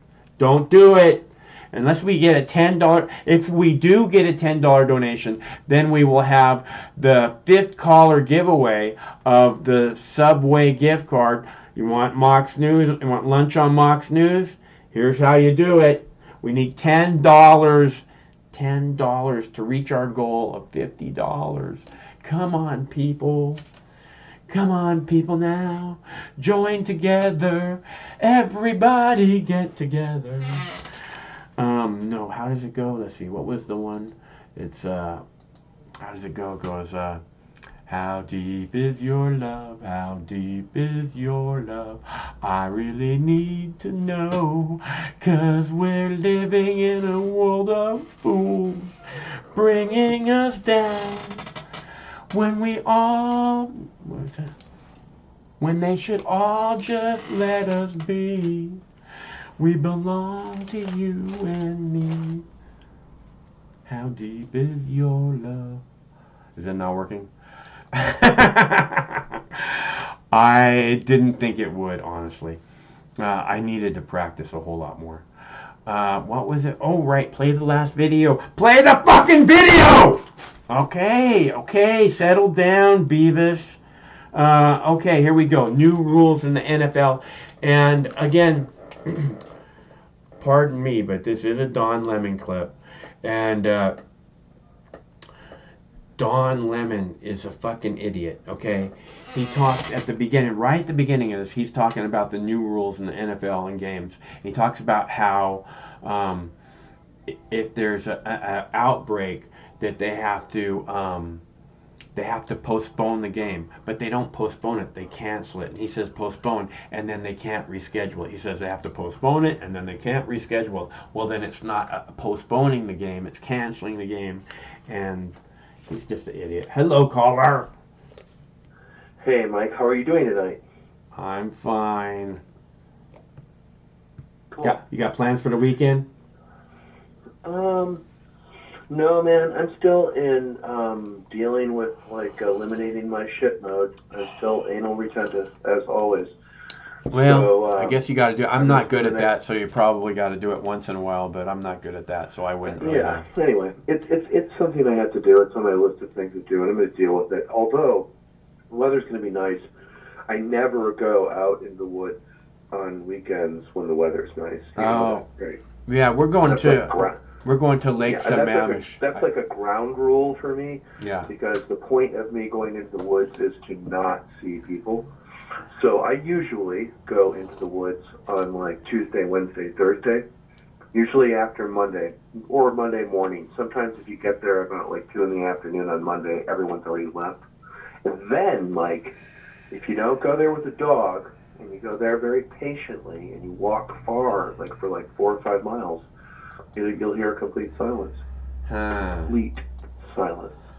So that's what I strive towards, and I might get a chance to do that in August. I need to set a couple days aside for that. It's on my list of shit to do as well. But this weekend I'm just going to be. Remember I moved a year ago? I think you remember that. I moved from a house, and then I moved, to a smaller space, and it's just since the weather's so nice, I need to get rid of about 30 or 40% of the things I have, just for my own mental health. And it's something a lot of people don't go through, or they only go through it once or twice a month. But if you're poor in America and you move a lot of other people go through this, right? Where you just have to deal with everything that you have and be accountable for it. So that's what I'm doing. And fortunately, the computer is working. That's a blessing. Oh, good. Yeah. So Eric Clapton not playing for audiences that aren't vaccinated or are vaccinated. Yeah, I read about this earlier, it says Eric Clapton refusing to play at any venue that requires audience be vaccinated. Right. Yeah. I read about this earlier, and also about Van Morrison and Van Morrison's take about this, and I applaud them. People use their celebrity status for all kinds of reasons. And if he honestly doesn't believe it's a good idea, or he doesn't believe it's a good idea for the government to force people to do something that they're hesitant about, then I applaud him. Well, yeah. And I have no qualms, and I actually agree with him as well. I like yourself, have not been vaccinated, and there's a lot of pressure on people right now. One of the stories that I was looking at today was from the Oregon newspaper, and this is from this afternoon, the Oregonian Live, which is like the Oregon Republic. It's their website. It says, Washington State recommends every person wear a mask in crowded indoor places. This is from this afternoon. Washington State's epidemiologist, the head doctor, is recommending that everyone wear a mask or a face covering in crowded indoor places because of the rise of COVID Delta. Scott Lindquist said Friday the state had seen a fifth wave. The state saw 2,500 new cases for Wednesday. The State Department of Health reports that 350 people are hospitalized with COVID, half the figure of earlier waves, but still, and then they point out that our population is like 7.5 million people, and it goes on. But what's interesting about this is, again, the state is going to, like in California, they're going to start requiring people to just wear a mask everywhere they go. And there might be a lot of reasons why they're doing it. It might be for legal reasons, Mike, because if you think about it, if they have to start telling customers who are unvaccinated that they have to wear a mask, and then wearing a mask in a store differentiates you from other people shopping in the store, and is that really a violation of your civil liberties or what? Let's just eliminate that problem and go back to everyone has to wear a mask again, I think. That might be part of their reasoning. I don't know. Do you know what I mean? Their reasoning is they want to pressure the people that are unvaccinated. The reason we have to go back to masks is because there's people who haven't got vaccinated yet. So it's all their fault. So you better start pressuring them if you ever want to take these damn masks off again. It's basic fucking kidnapping, hostage fucking bullshit. You know? It's well, I mean, I don't know. I've been looking at alternative sources of information for the last 18 months about the plague. And my impression is, first of all, that kids who are like, under, let's say, the age of 12 years old, let's call a kid somebody less than 12, they may get the COVID, right? But then they immediately, like, they don't get sick, like 99.999%. Look, I don't want to talk about fucking this, all right? I don't want to talk about, look, I don't know about kids. I don't want to be spouting off statistics about kids. Right. Well, anyway, Mike, what I'm saying is that most children, from what I've read, I won't give you a statistic or something, do not go to the hospital or even have any serious consequences of getting this virus. That's what has pretty much been acknowledged for over a year and a half, even in mainstream media sources. Yeah, so the question is when kids are not really susceptible to getting sick and going to the hospital, there's no risk of them getting this virus and having it flush through them. Look, you don't have any kids. It's easy for you to say that. You don't have kids, okay? So if you did, maybe you'd look at it a little bit differently. Okay, so... No, I'm just looking at the information that tells me, Mike, from reading the fucking newspaper or the fucking television program that you share with me every night, those people, they're telling me that children do not experience, like, the serious consequences as a result of this, proportionately, in terms of, like, the vast majority of people. Look, this comes back to this one kid is too many thing, okay? I don't want to act like kids shouldn't be vaccinated. That's not what we're doing here, okay? I just got done saying, how can you send your kids back to school in the middle of a plague? That's what doesn't make sense to me, okay? Because that's common logic. I'm not talking about some scientific statistics that I haven't read about and I don't really know about. Okay? I'm talking about basic logic. How can you have an NFL football game when we're in the middle of a plague? How the fuck is that the priority? So can I just, break that down and ask you a question? Uh-huh. All right. First of all, are you saying that the plague is real, or are you saying that the government believes the plague is real? I'm saying that all the information that we're given is that we're in the middle of a plague and we're all gonna die! And I don't understand how a NFL football game trumps we're all gonna die! So...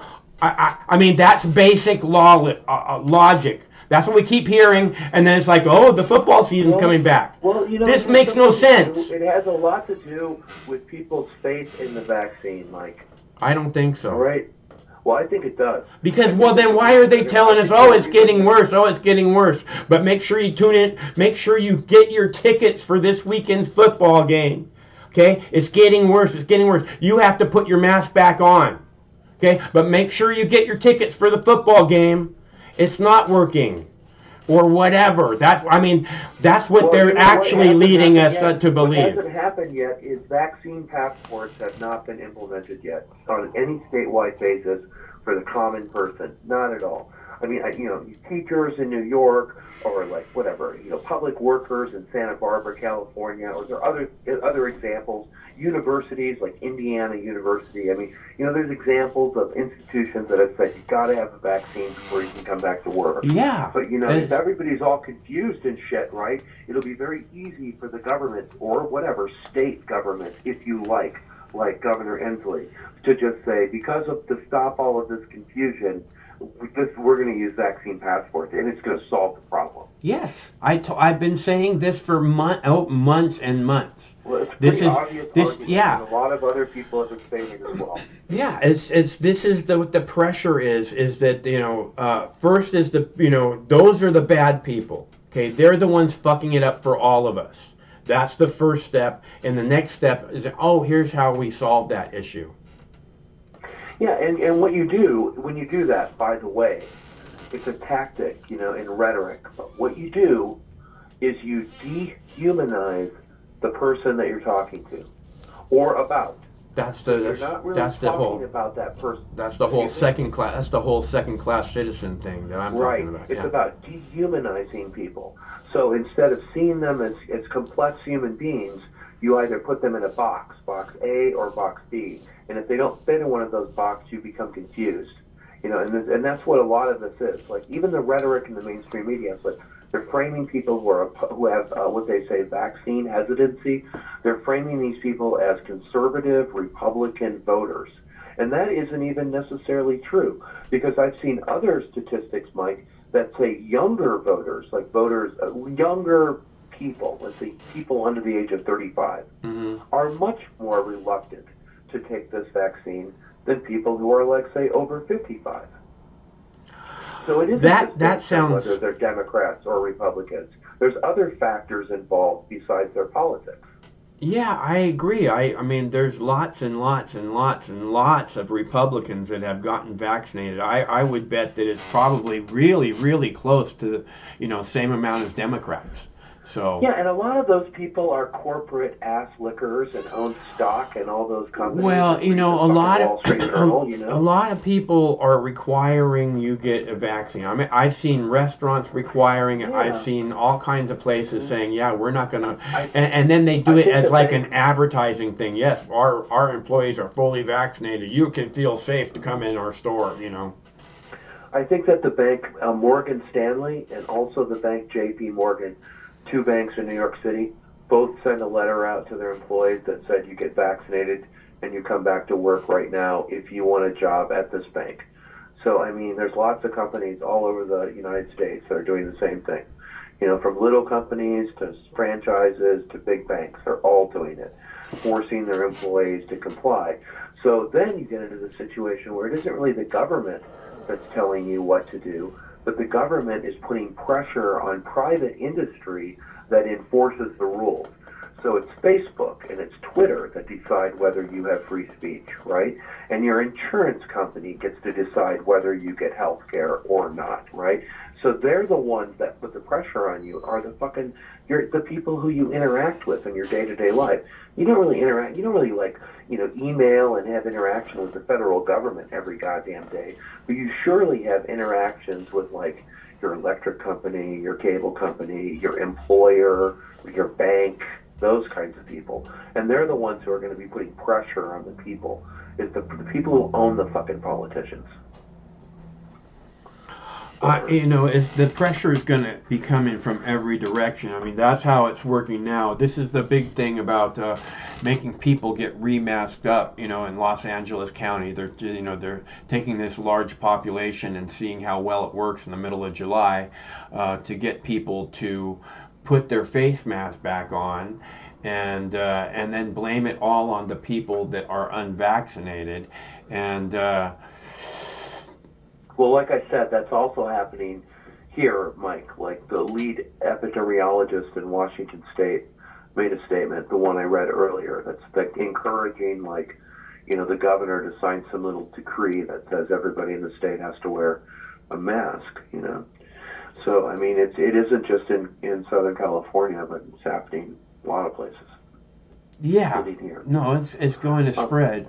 It's just like this is, you can see it. It's just the thing is like I said, I don't think the people are going to go back to wearing masks in the middle of summer here. Well, I don't know. I kind of like ascribe to your very initial premise about the whole plague, Mike, and that's the one I've really been following. It's the one where you say, I'm not afraid, and I'm not going to let fear take advantage of me, and fear is the mind killer. I've heard you say that before, and that's the same attitude that I'm approaching this from, in the sense of like, and you don't have to read statistics if you don't want to, if that's how you don't want to spend your time.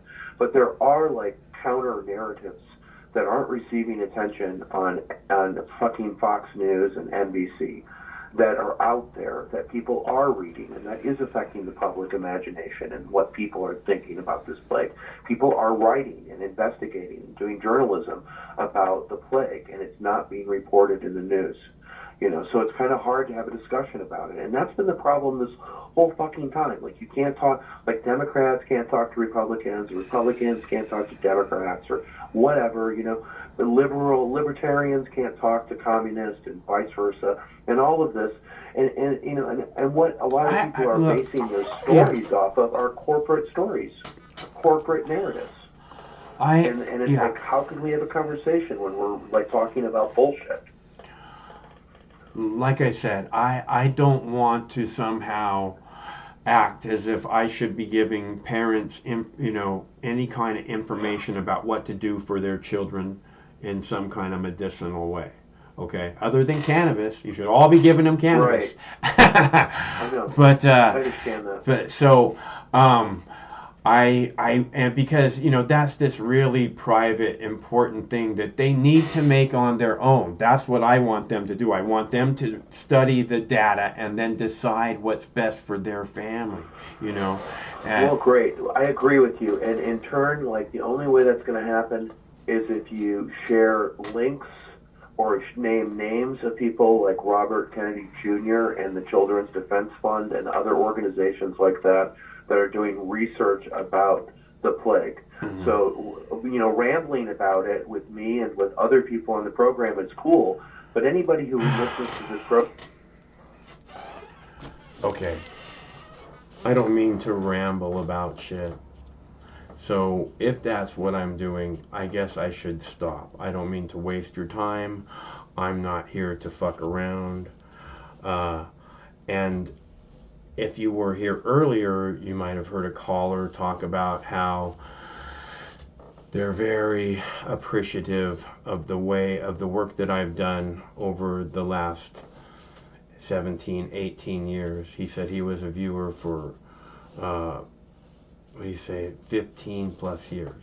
So, and he's always appreciated the way that I do things, because it comes out of left field. It's not just your basic line, and it's not about the left or the right. It's about everybody, coming together and having a discussion. Okay? Again, I don't want to talk about what parents should be doing for their children medicinally, other than cannabis. Okay? Really look into cannabis. And again, it's not that I'm telling you to do it to give them cannabis. I'm saying really look into it. Okay? Same thing with the vaccines. Really look into it. I mean, you're there to protect this little perfect thing. I don't want to tell you how to do that, other than to do the research and decide what's best for your family on your own. If you need medicinal input, then talk to your doctor.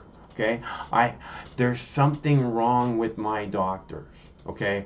The only reason I had doctors is because I had multiple seizures and woke up in the hospital with my arms and legs strapped to a bed, heavily medicated. And the person there that was trying to give me water, asking me if I remember anything about last night. Like, no. His eyes were just like all big, like bad things. So they don't know what caused that, right? And the first thing that I was told is they want me to get a flu shot and a tetanus shot. And I said, yeah, I don't want to do that. And I have a female internal medicine doctor, and I said, yeah, I don't want to do that. And she said, why not? Are you a big tough guy? And I said, no.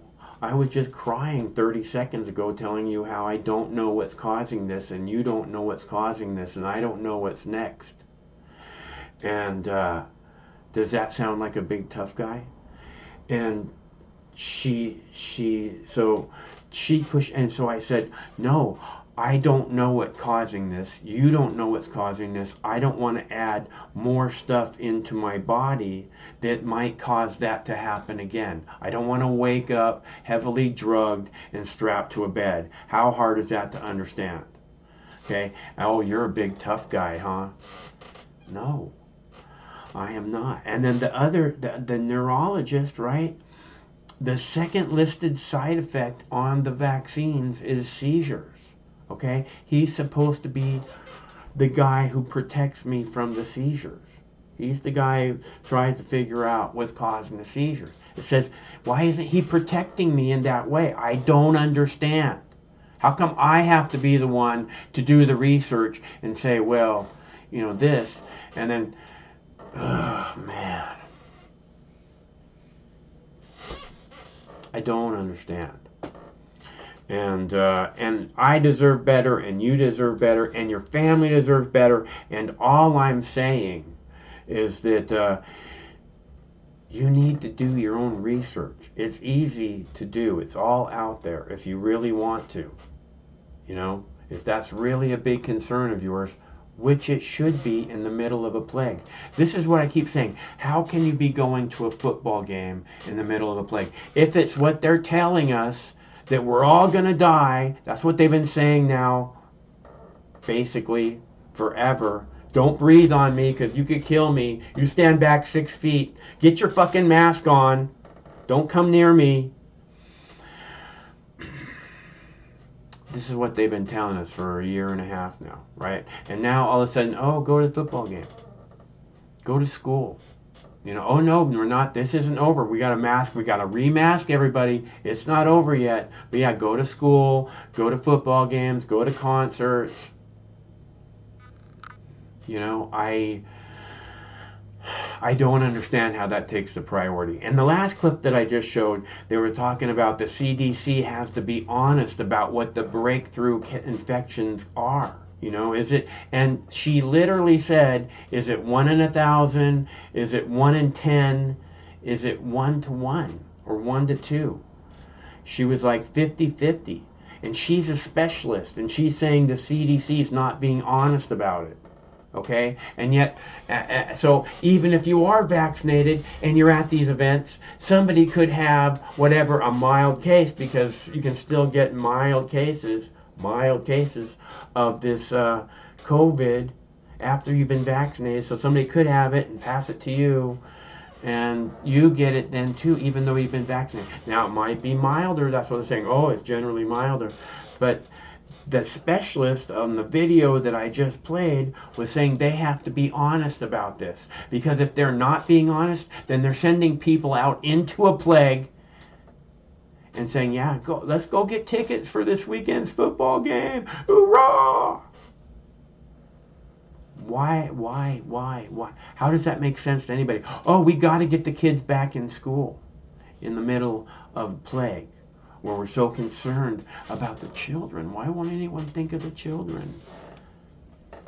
I don't know. You tell me. So this is about the NFL, and again, I don't understand how this is the priority. It makes no sense whatsoever. I'm going to go heat up my tea. I'll be right back. This is going to be your last chance to call if you want to call, or your last chance to donate $10 so we can give away the lovely Subway gift card. But I don't really care. You don't have to do it. It's fine. This is clip number 8. All right, get a load of this. The NFL implementing a big new penalty for teams that have coronavirus outbreaks among unvaccinated players.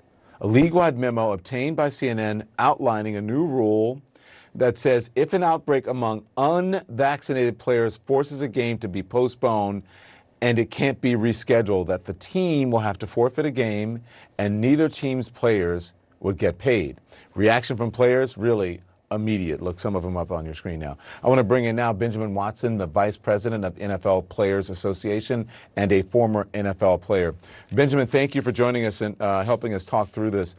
The NFLPA, which means the NFL Players Association, put out its own memo saying that the same basic rules applied last year, and the only difference this year is additional penalties on clubs responsible for an outbreak and the availability of vaccines. But you're seeing the strong reaction from several players. What's behind this resistance? Well, this is just the latest tone-deaf move by the NFL. Look, the fact of the matter is that 75% of players right now are vaccinated, and we think those numbers will start to trend upwards as camps start to open in the next several weeks. And so what the NFL is really doing, Don, is exerting control. And so you see the reaction from players, and that reaction simply comes from the fact that players should have the decision of when and how to get vaccinated. And again, most are doing that. But last year, the NFL and the NFLPA came together because we both have a vested interest in games being played. And we played an entire season. All 16 games were played. But the same rule did apply last year. If there was a cancellation, neither team would get paychecks. Okay, so listen, according to the NFL reporting, the NFL is reporting that 78% of players have gotten at least one shot. You're saying 75 vaccinated. One shot is not fully vaccinated. So do you know if it's 75% of players fully vaccinated? I don't know exactly if they're fully vaccinated, but I do know by a fact that 75 to 78% of them have started that process. But the point is that as camps open, and again, camps are opening already, quarterbacks are already reporting in the next couple of weeks, everybody will be there, that players are starting to do this. What the NFL is doing, as always, and you know this, is not only exercising control over players, but also sending a message to TV contracts, to big media, to sponsors that we're going to have this season because there was a lot of uncertainty last year. And as this money starts to come in, they want to be assured that those revenue streams to the team. Okay, two things. Because, look, I know people want to make their money. I get it. We all do. We all need to feed our families. But it's also about saving people's lives and keeping them healthy. Why don't some of those players, or what is it, you said 1 in 4, why don't they want to get vaccinated? Well, you've heard some of them. If you just read a lot of the tweets that you heard from players, and I think that when it comes to vaccinations and when it comes to putting something in your body that's a foreign substance, everybody should have their own agency. They should be able to operate under what they think is the best after doing the research. Look, if you look back last year, none of the players were vaccinated and they played an entire year. Over the course of the last several months, many players have gotten vaccinated. But Benjamin, the vaccine was not. The vaccine was not available then, Benjamin, so that doesn't really apply. But the thing is, here's what I don't understand. In order for me to walk into this building every day, I have to be vaccinated. And if I'm not vaccinated, I don't work at CNN. And if players aren't vaccinated, perhaps they should not be part of the NFL. If you don't, because this is not just about yourself, this is about the health of other people. You're putting other people's lives at risk. It's not just about you. So there are different rules when you're in the middle of a deadly virus and a pandemic. And most businesses across the country, many of them, if you don't get vaccinated, you cannot come to work. So then why should the NFL be different? Well, you'd have to ask Commissioner Goodell that and the owners, Don. But the fact of the matter is that the NFL has come together with the PA and said we're not going to mandate vaccinations. And so whether you agree with that or not, that's just where we stand. What they are, however, saying is that we believe in the vaccine. We believe in the science of the vaccine. We want to encourage coaches, players to get vaccinated. No, I understand. But then you can't be mad if they say you have to forfeit a game because you're unvaccinated. That should be, that seems like a compromise. They're not making you get vaccinated, but if you have to forfeit a game because you were derelict in not protecting yourself and the lives of other people, that seems like a fair compromise to me. And that is exactly the compromise that the PA and the NFL came together to create. Yeah. We've been operating under these rules. Well, I haven't been playing. But they've been operating on these rules for an entire year and played a whole season. And so those things will go on. This is the same rule. There's just more penalties right now. Yeah, but you could play. I think that you could play. So maybe you might have to step in. Don, 40 years old, man. My wife ain't going to let me go out there. See, well, maybe we should have more NFL players' wives tell them that they need to get vaccinated, and we wouldn't have this problem. Thank you, Benji. Maybe NFL players' wives are already telling them that they don't want them taking the vaccine because they're afraid of it, or they've done research of their own and they're not sure whether, how they feel about it, and they want to be feeling very secure when their wonderful husband, the love of their life, is making decisions like that. So, and if they have the input to do it, then they would also have the input to say, yeah, I don't think this is good for our family. Like I said, people should be able to do the research and decide on their own instead of just, push them into doing this. Is that how husbands and wives work? They just push them into doing stuff? I don't know. I haven't experienced, matrimony. So I don't know what that's like. I mean, I've lived with a couple women, but I don't remember pushing anybody to do stuff. I don't think.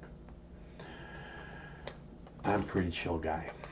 So, anyways, we do this every Monday through Friday. We don't have any phone callers. We didn't get to our $50 in donations for whatever reason. We're close. We hit $40. We hit $40, and there's no callers. So, and I used up all the videos. Let's see. I used up all the videos. Let's see. Yeah, we used up all the videos. So we do this every Monday through Friday at 7 p.m. Pacific time, which means, what's this now? Hello, caller. Sorry to call 2 times in one show, Mike. I just got back from Ventura, but I did catch Don Lemon's clip that you just showed. And there were 2 logical fallacies. That means a lie. Logical fallacy means it doesn't make sense. That he said. Number 1 is that the vaccine is the only way to protect people from the virus, which is completely untrue. It's a lie. It's a logical fallacy. Number 2 is that if I have to get a vaccine to walk into a CNN building, then why shouldn't you have to have a vaccine to go play in an NFL game? It's like, that's kind of like a straw man argument. So you see, these people like Don Lemon and other people with a straight face, they're just spitting out half-truths and full-on lies on TV, and it doesn't even take a genius to pick it apart. There really was no need for any vaccines at any time because there was enough non-patented, that means that they've been around.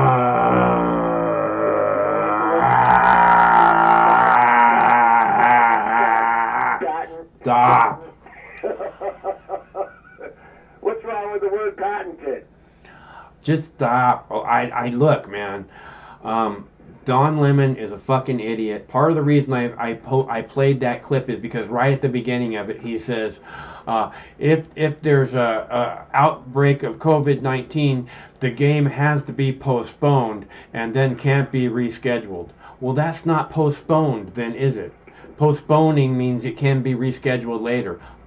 Canceled means it can't be rescheduled. So he's a fucking idiot, man. And I agree.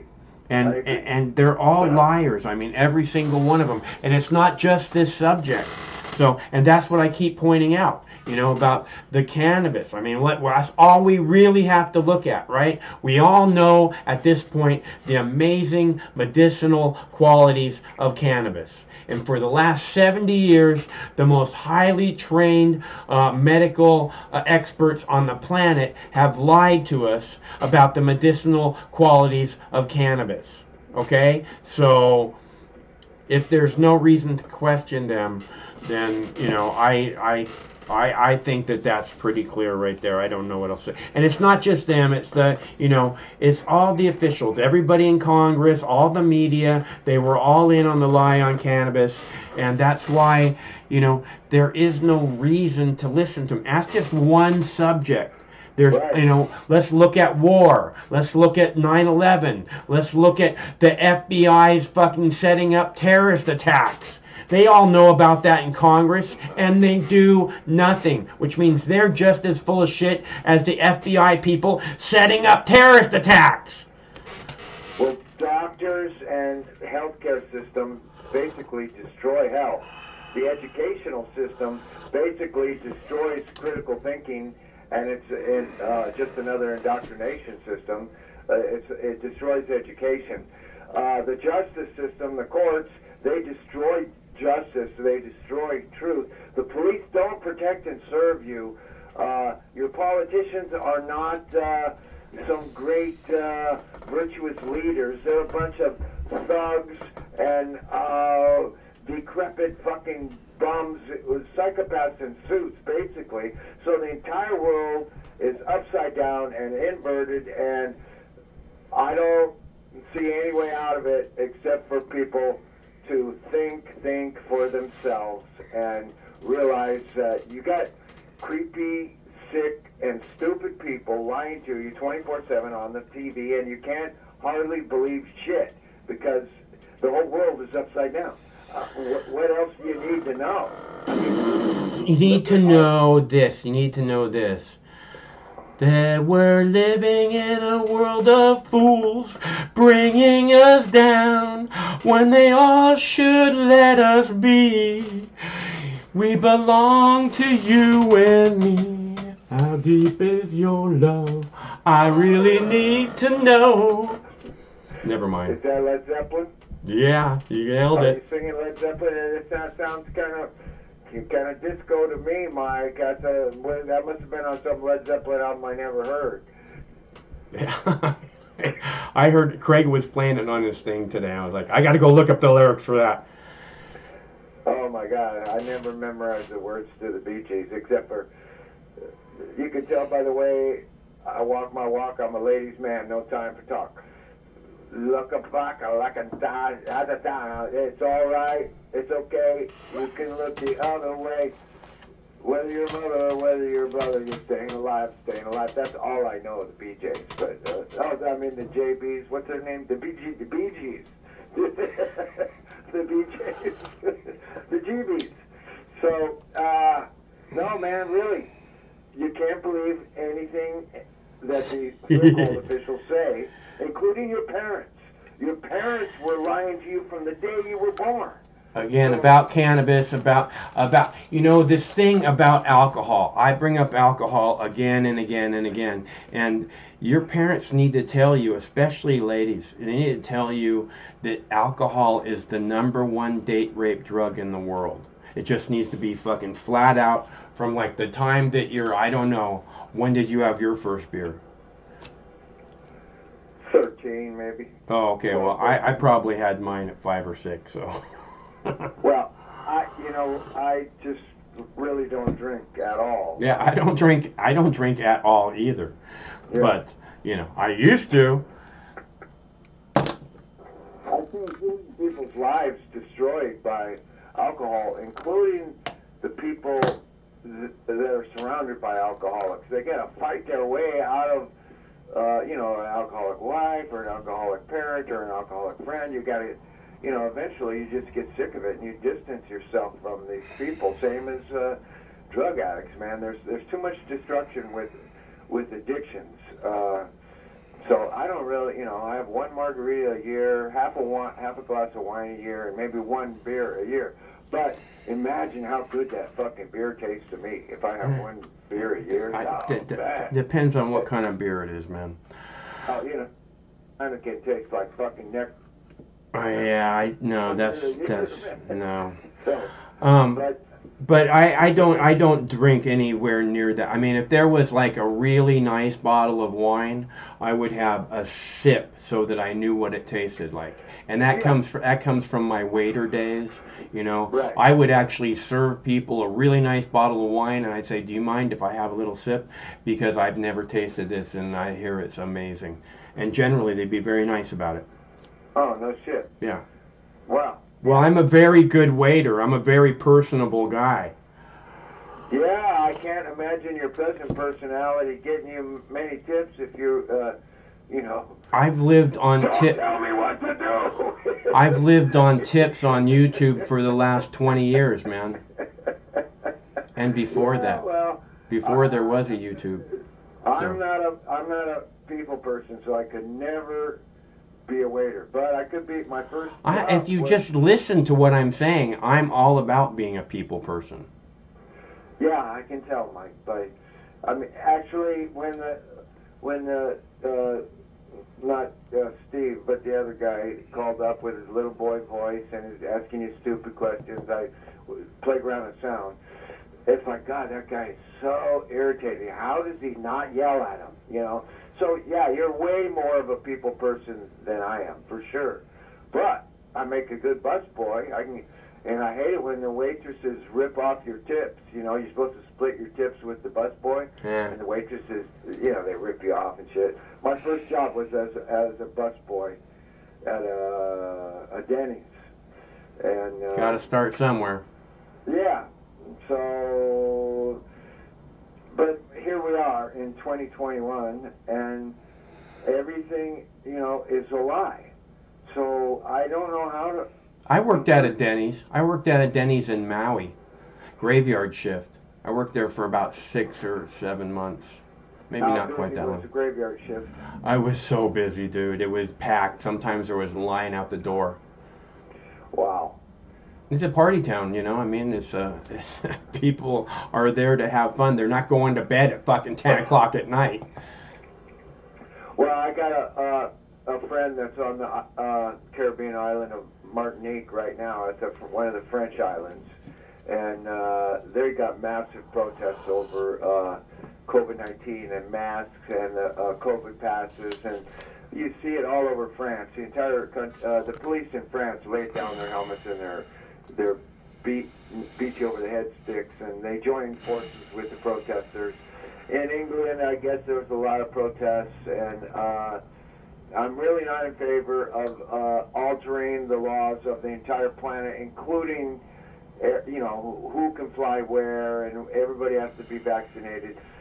I'm not in favor of that. I want my planet back, and COVID-19, or the lie that it's COVID-19, seems to have stolen planet Earth from me, and I want everybody to stand up and fight, and not give in to the hype, because Don Lemon, he's a pussy. They won't let me walk in the CNN building without a vaccine, so you shouldn't be allowed to play football without a vaccine. It's like, that's not an argument, Don. That just means you sold out, Don Lemon, just like you always do. So, yeah, they won't allow me. Who owns your bitch ass, Don Lemon? Yeah, they won't allow me.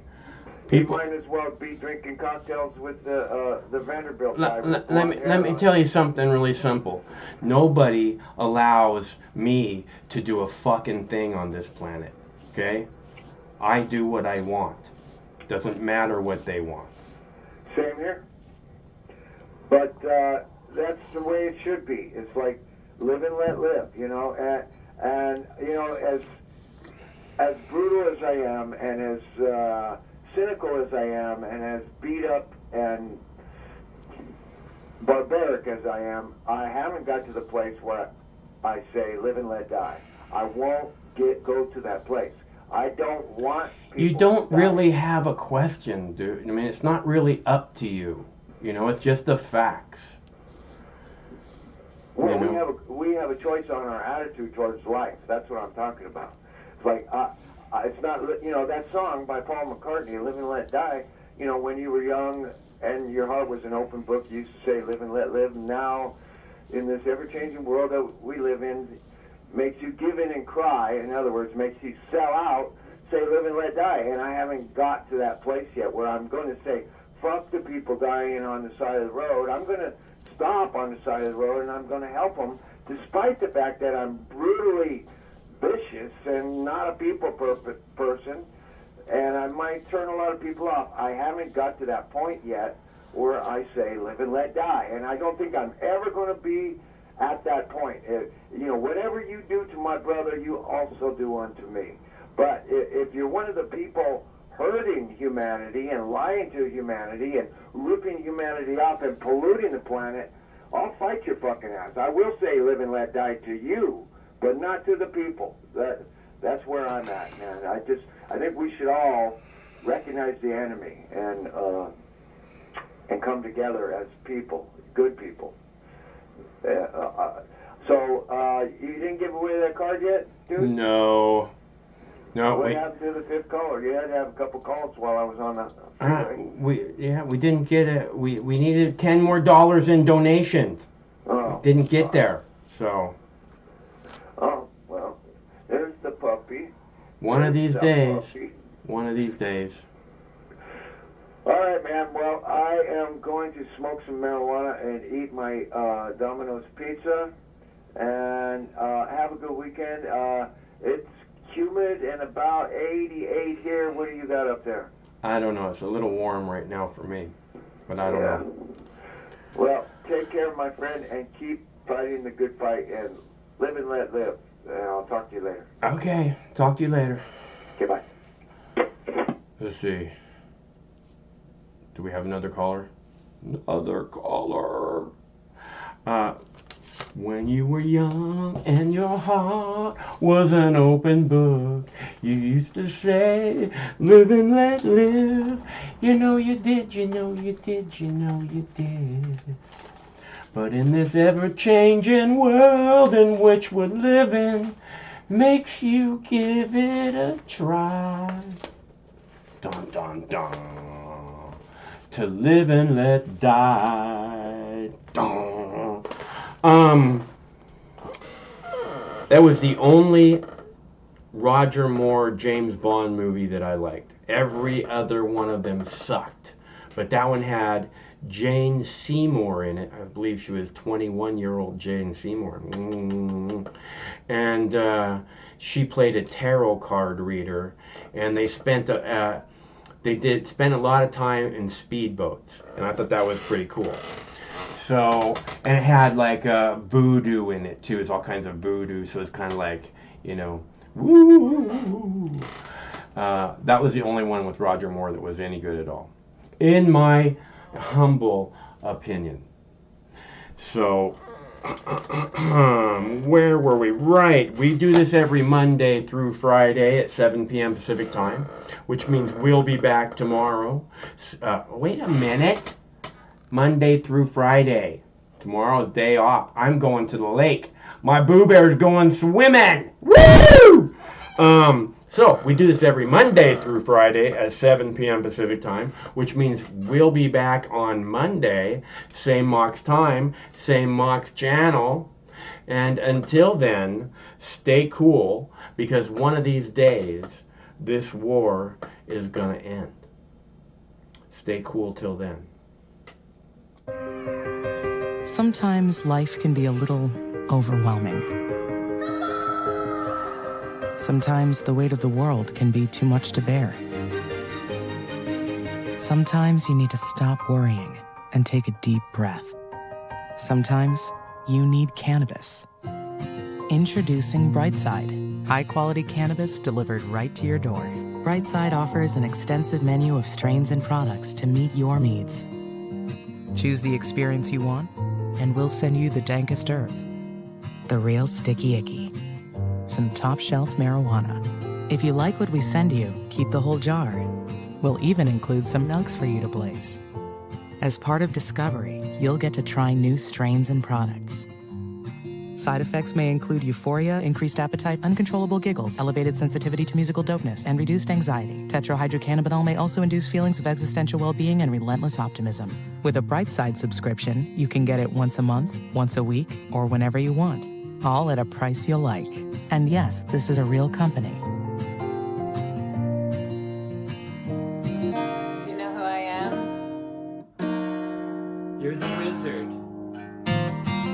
your doctor if cannabis is right for you. It probably is. Keep it Brightside. No matter which mouth you feed on a two-headed snake, it still shits the same turd. But lucky for you, you have Mox News. More than 10 years. More than 60,000 videos. Mox News has been filtering the nonsense and illuminating the bullshit from your mainstream media. Turn off your TV and turn on to Mox News.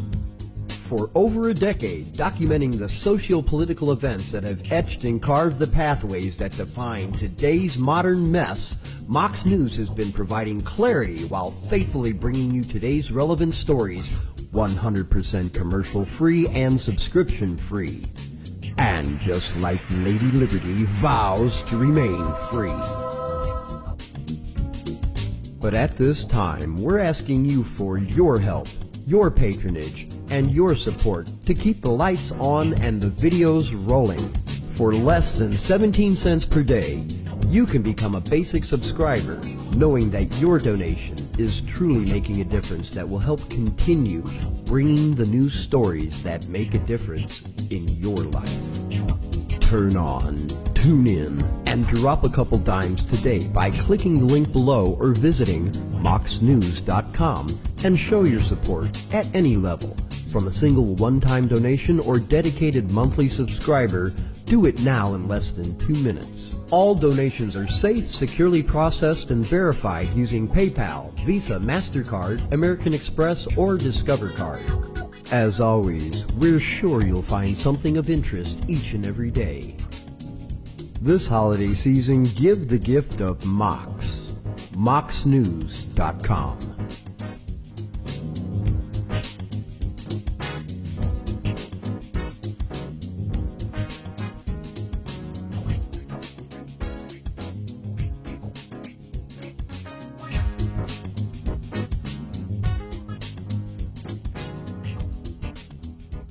I mean, this coalition of misfits, and they cobble together and they don't attack each other, they stay united. I wish the coalition of misfits, and they cobble together and they don't attack each other, they stay united. Coalition of misfits, and they cobble together and they don't attack each other, they stay united. Coalition of misfits, and they cobble together and they don't attack each other, they stay united. Coalition of misfits, and they cobble together and they don't attack each other, they stay united. Coalition of misfits, and they cobble together and they don't attack each other, they stay united. Coalition of misfits, and they cobble together and they don't attack each other, they stay united. Coalition of misfits, and they cobble together and they don't attack each other, they stay united. Coalition of misfits, and they cobble together and they don't attack each other, they stay united. Coalition of misfits.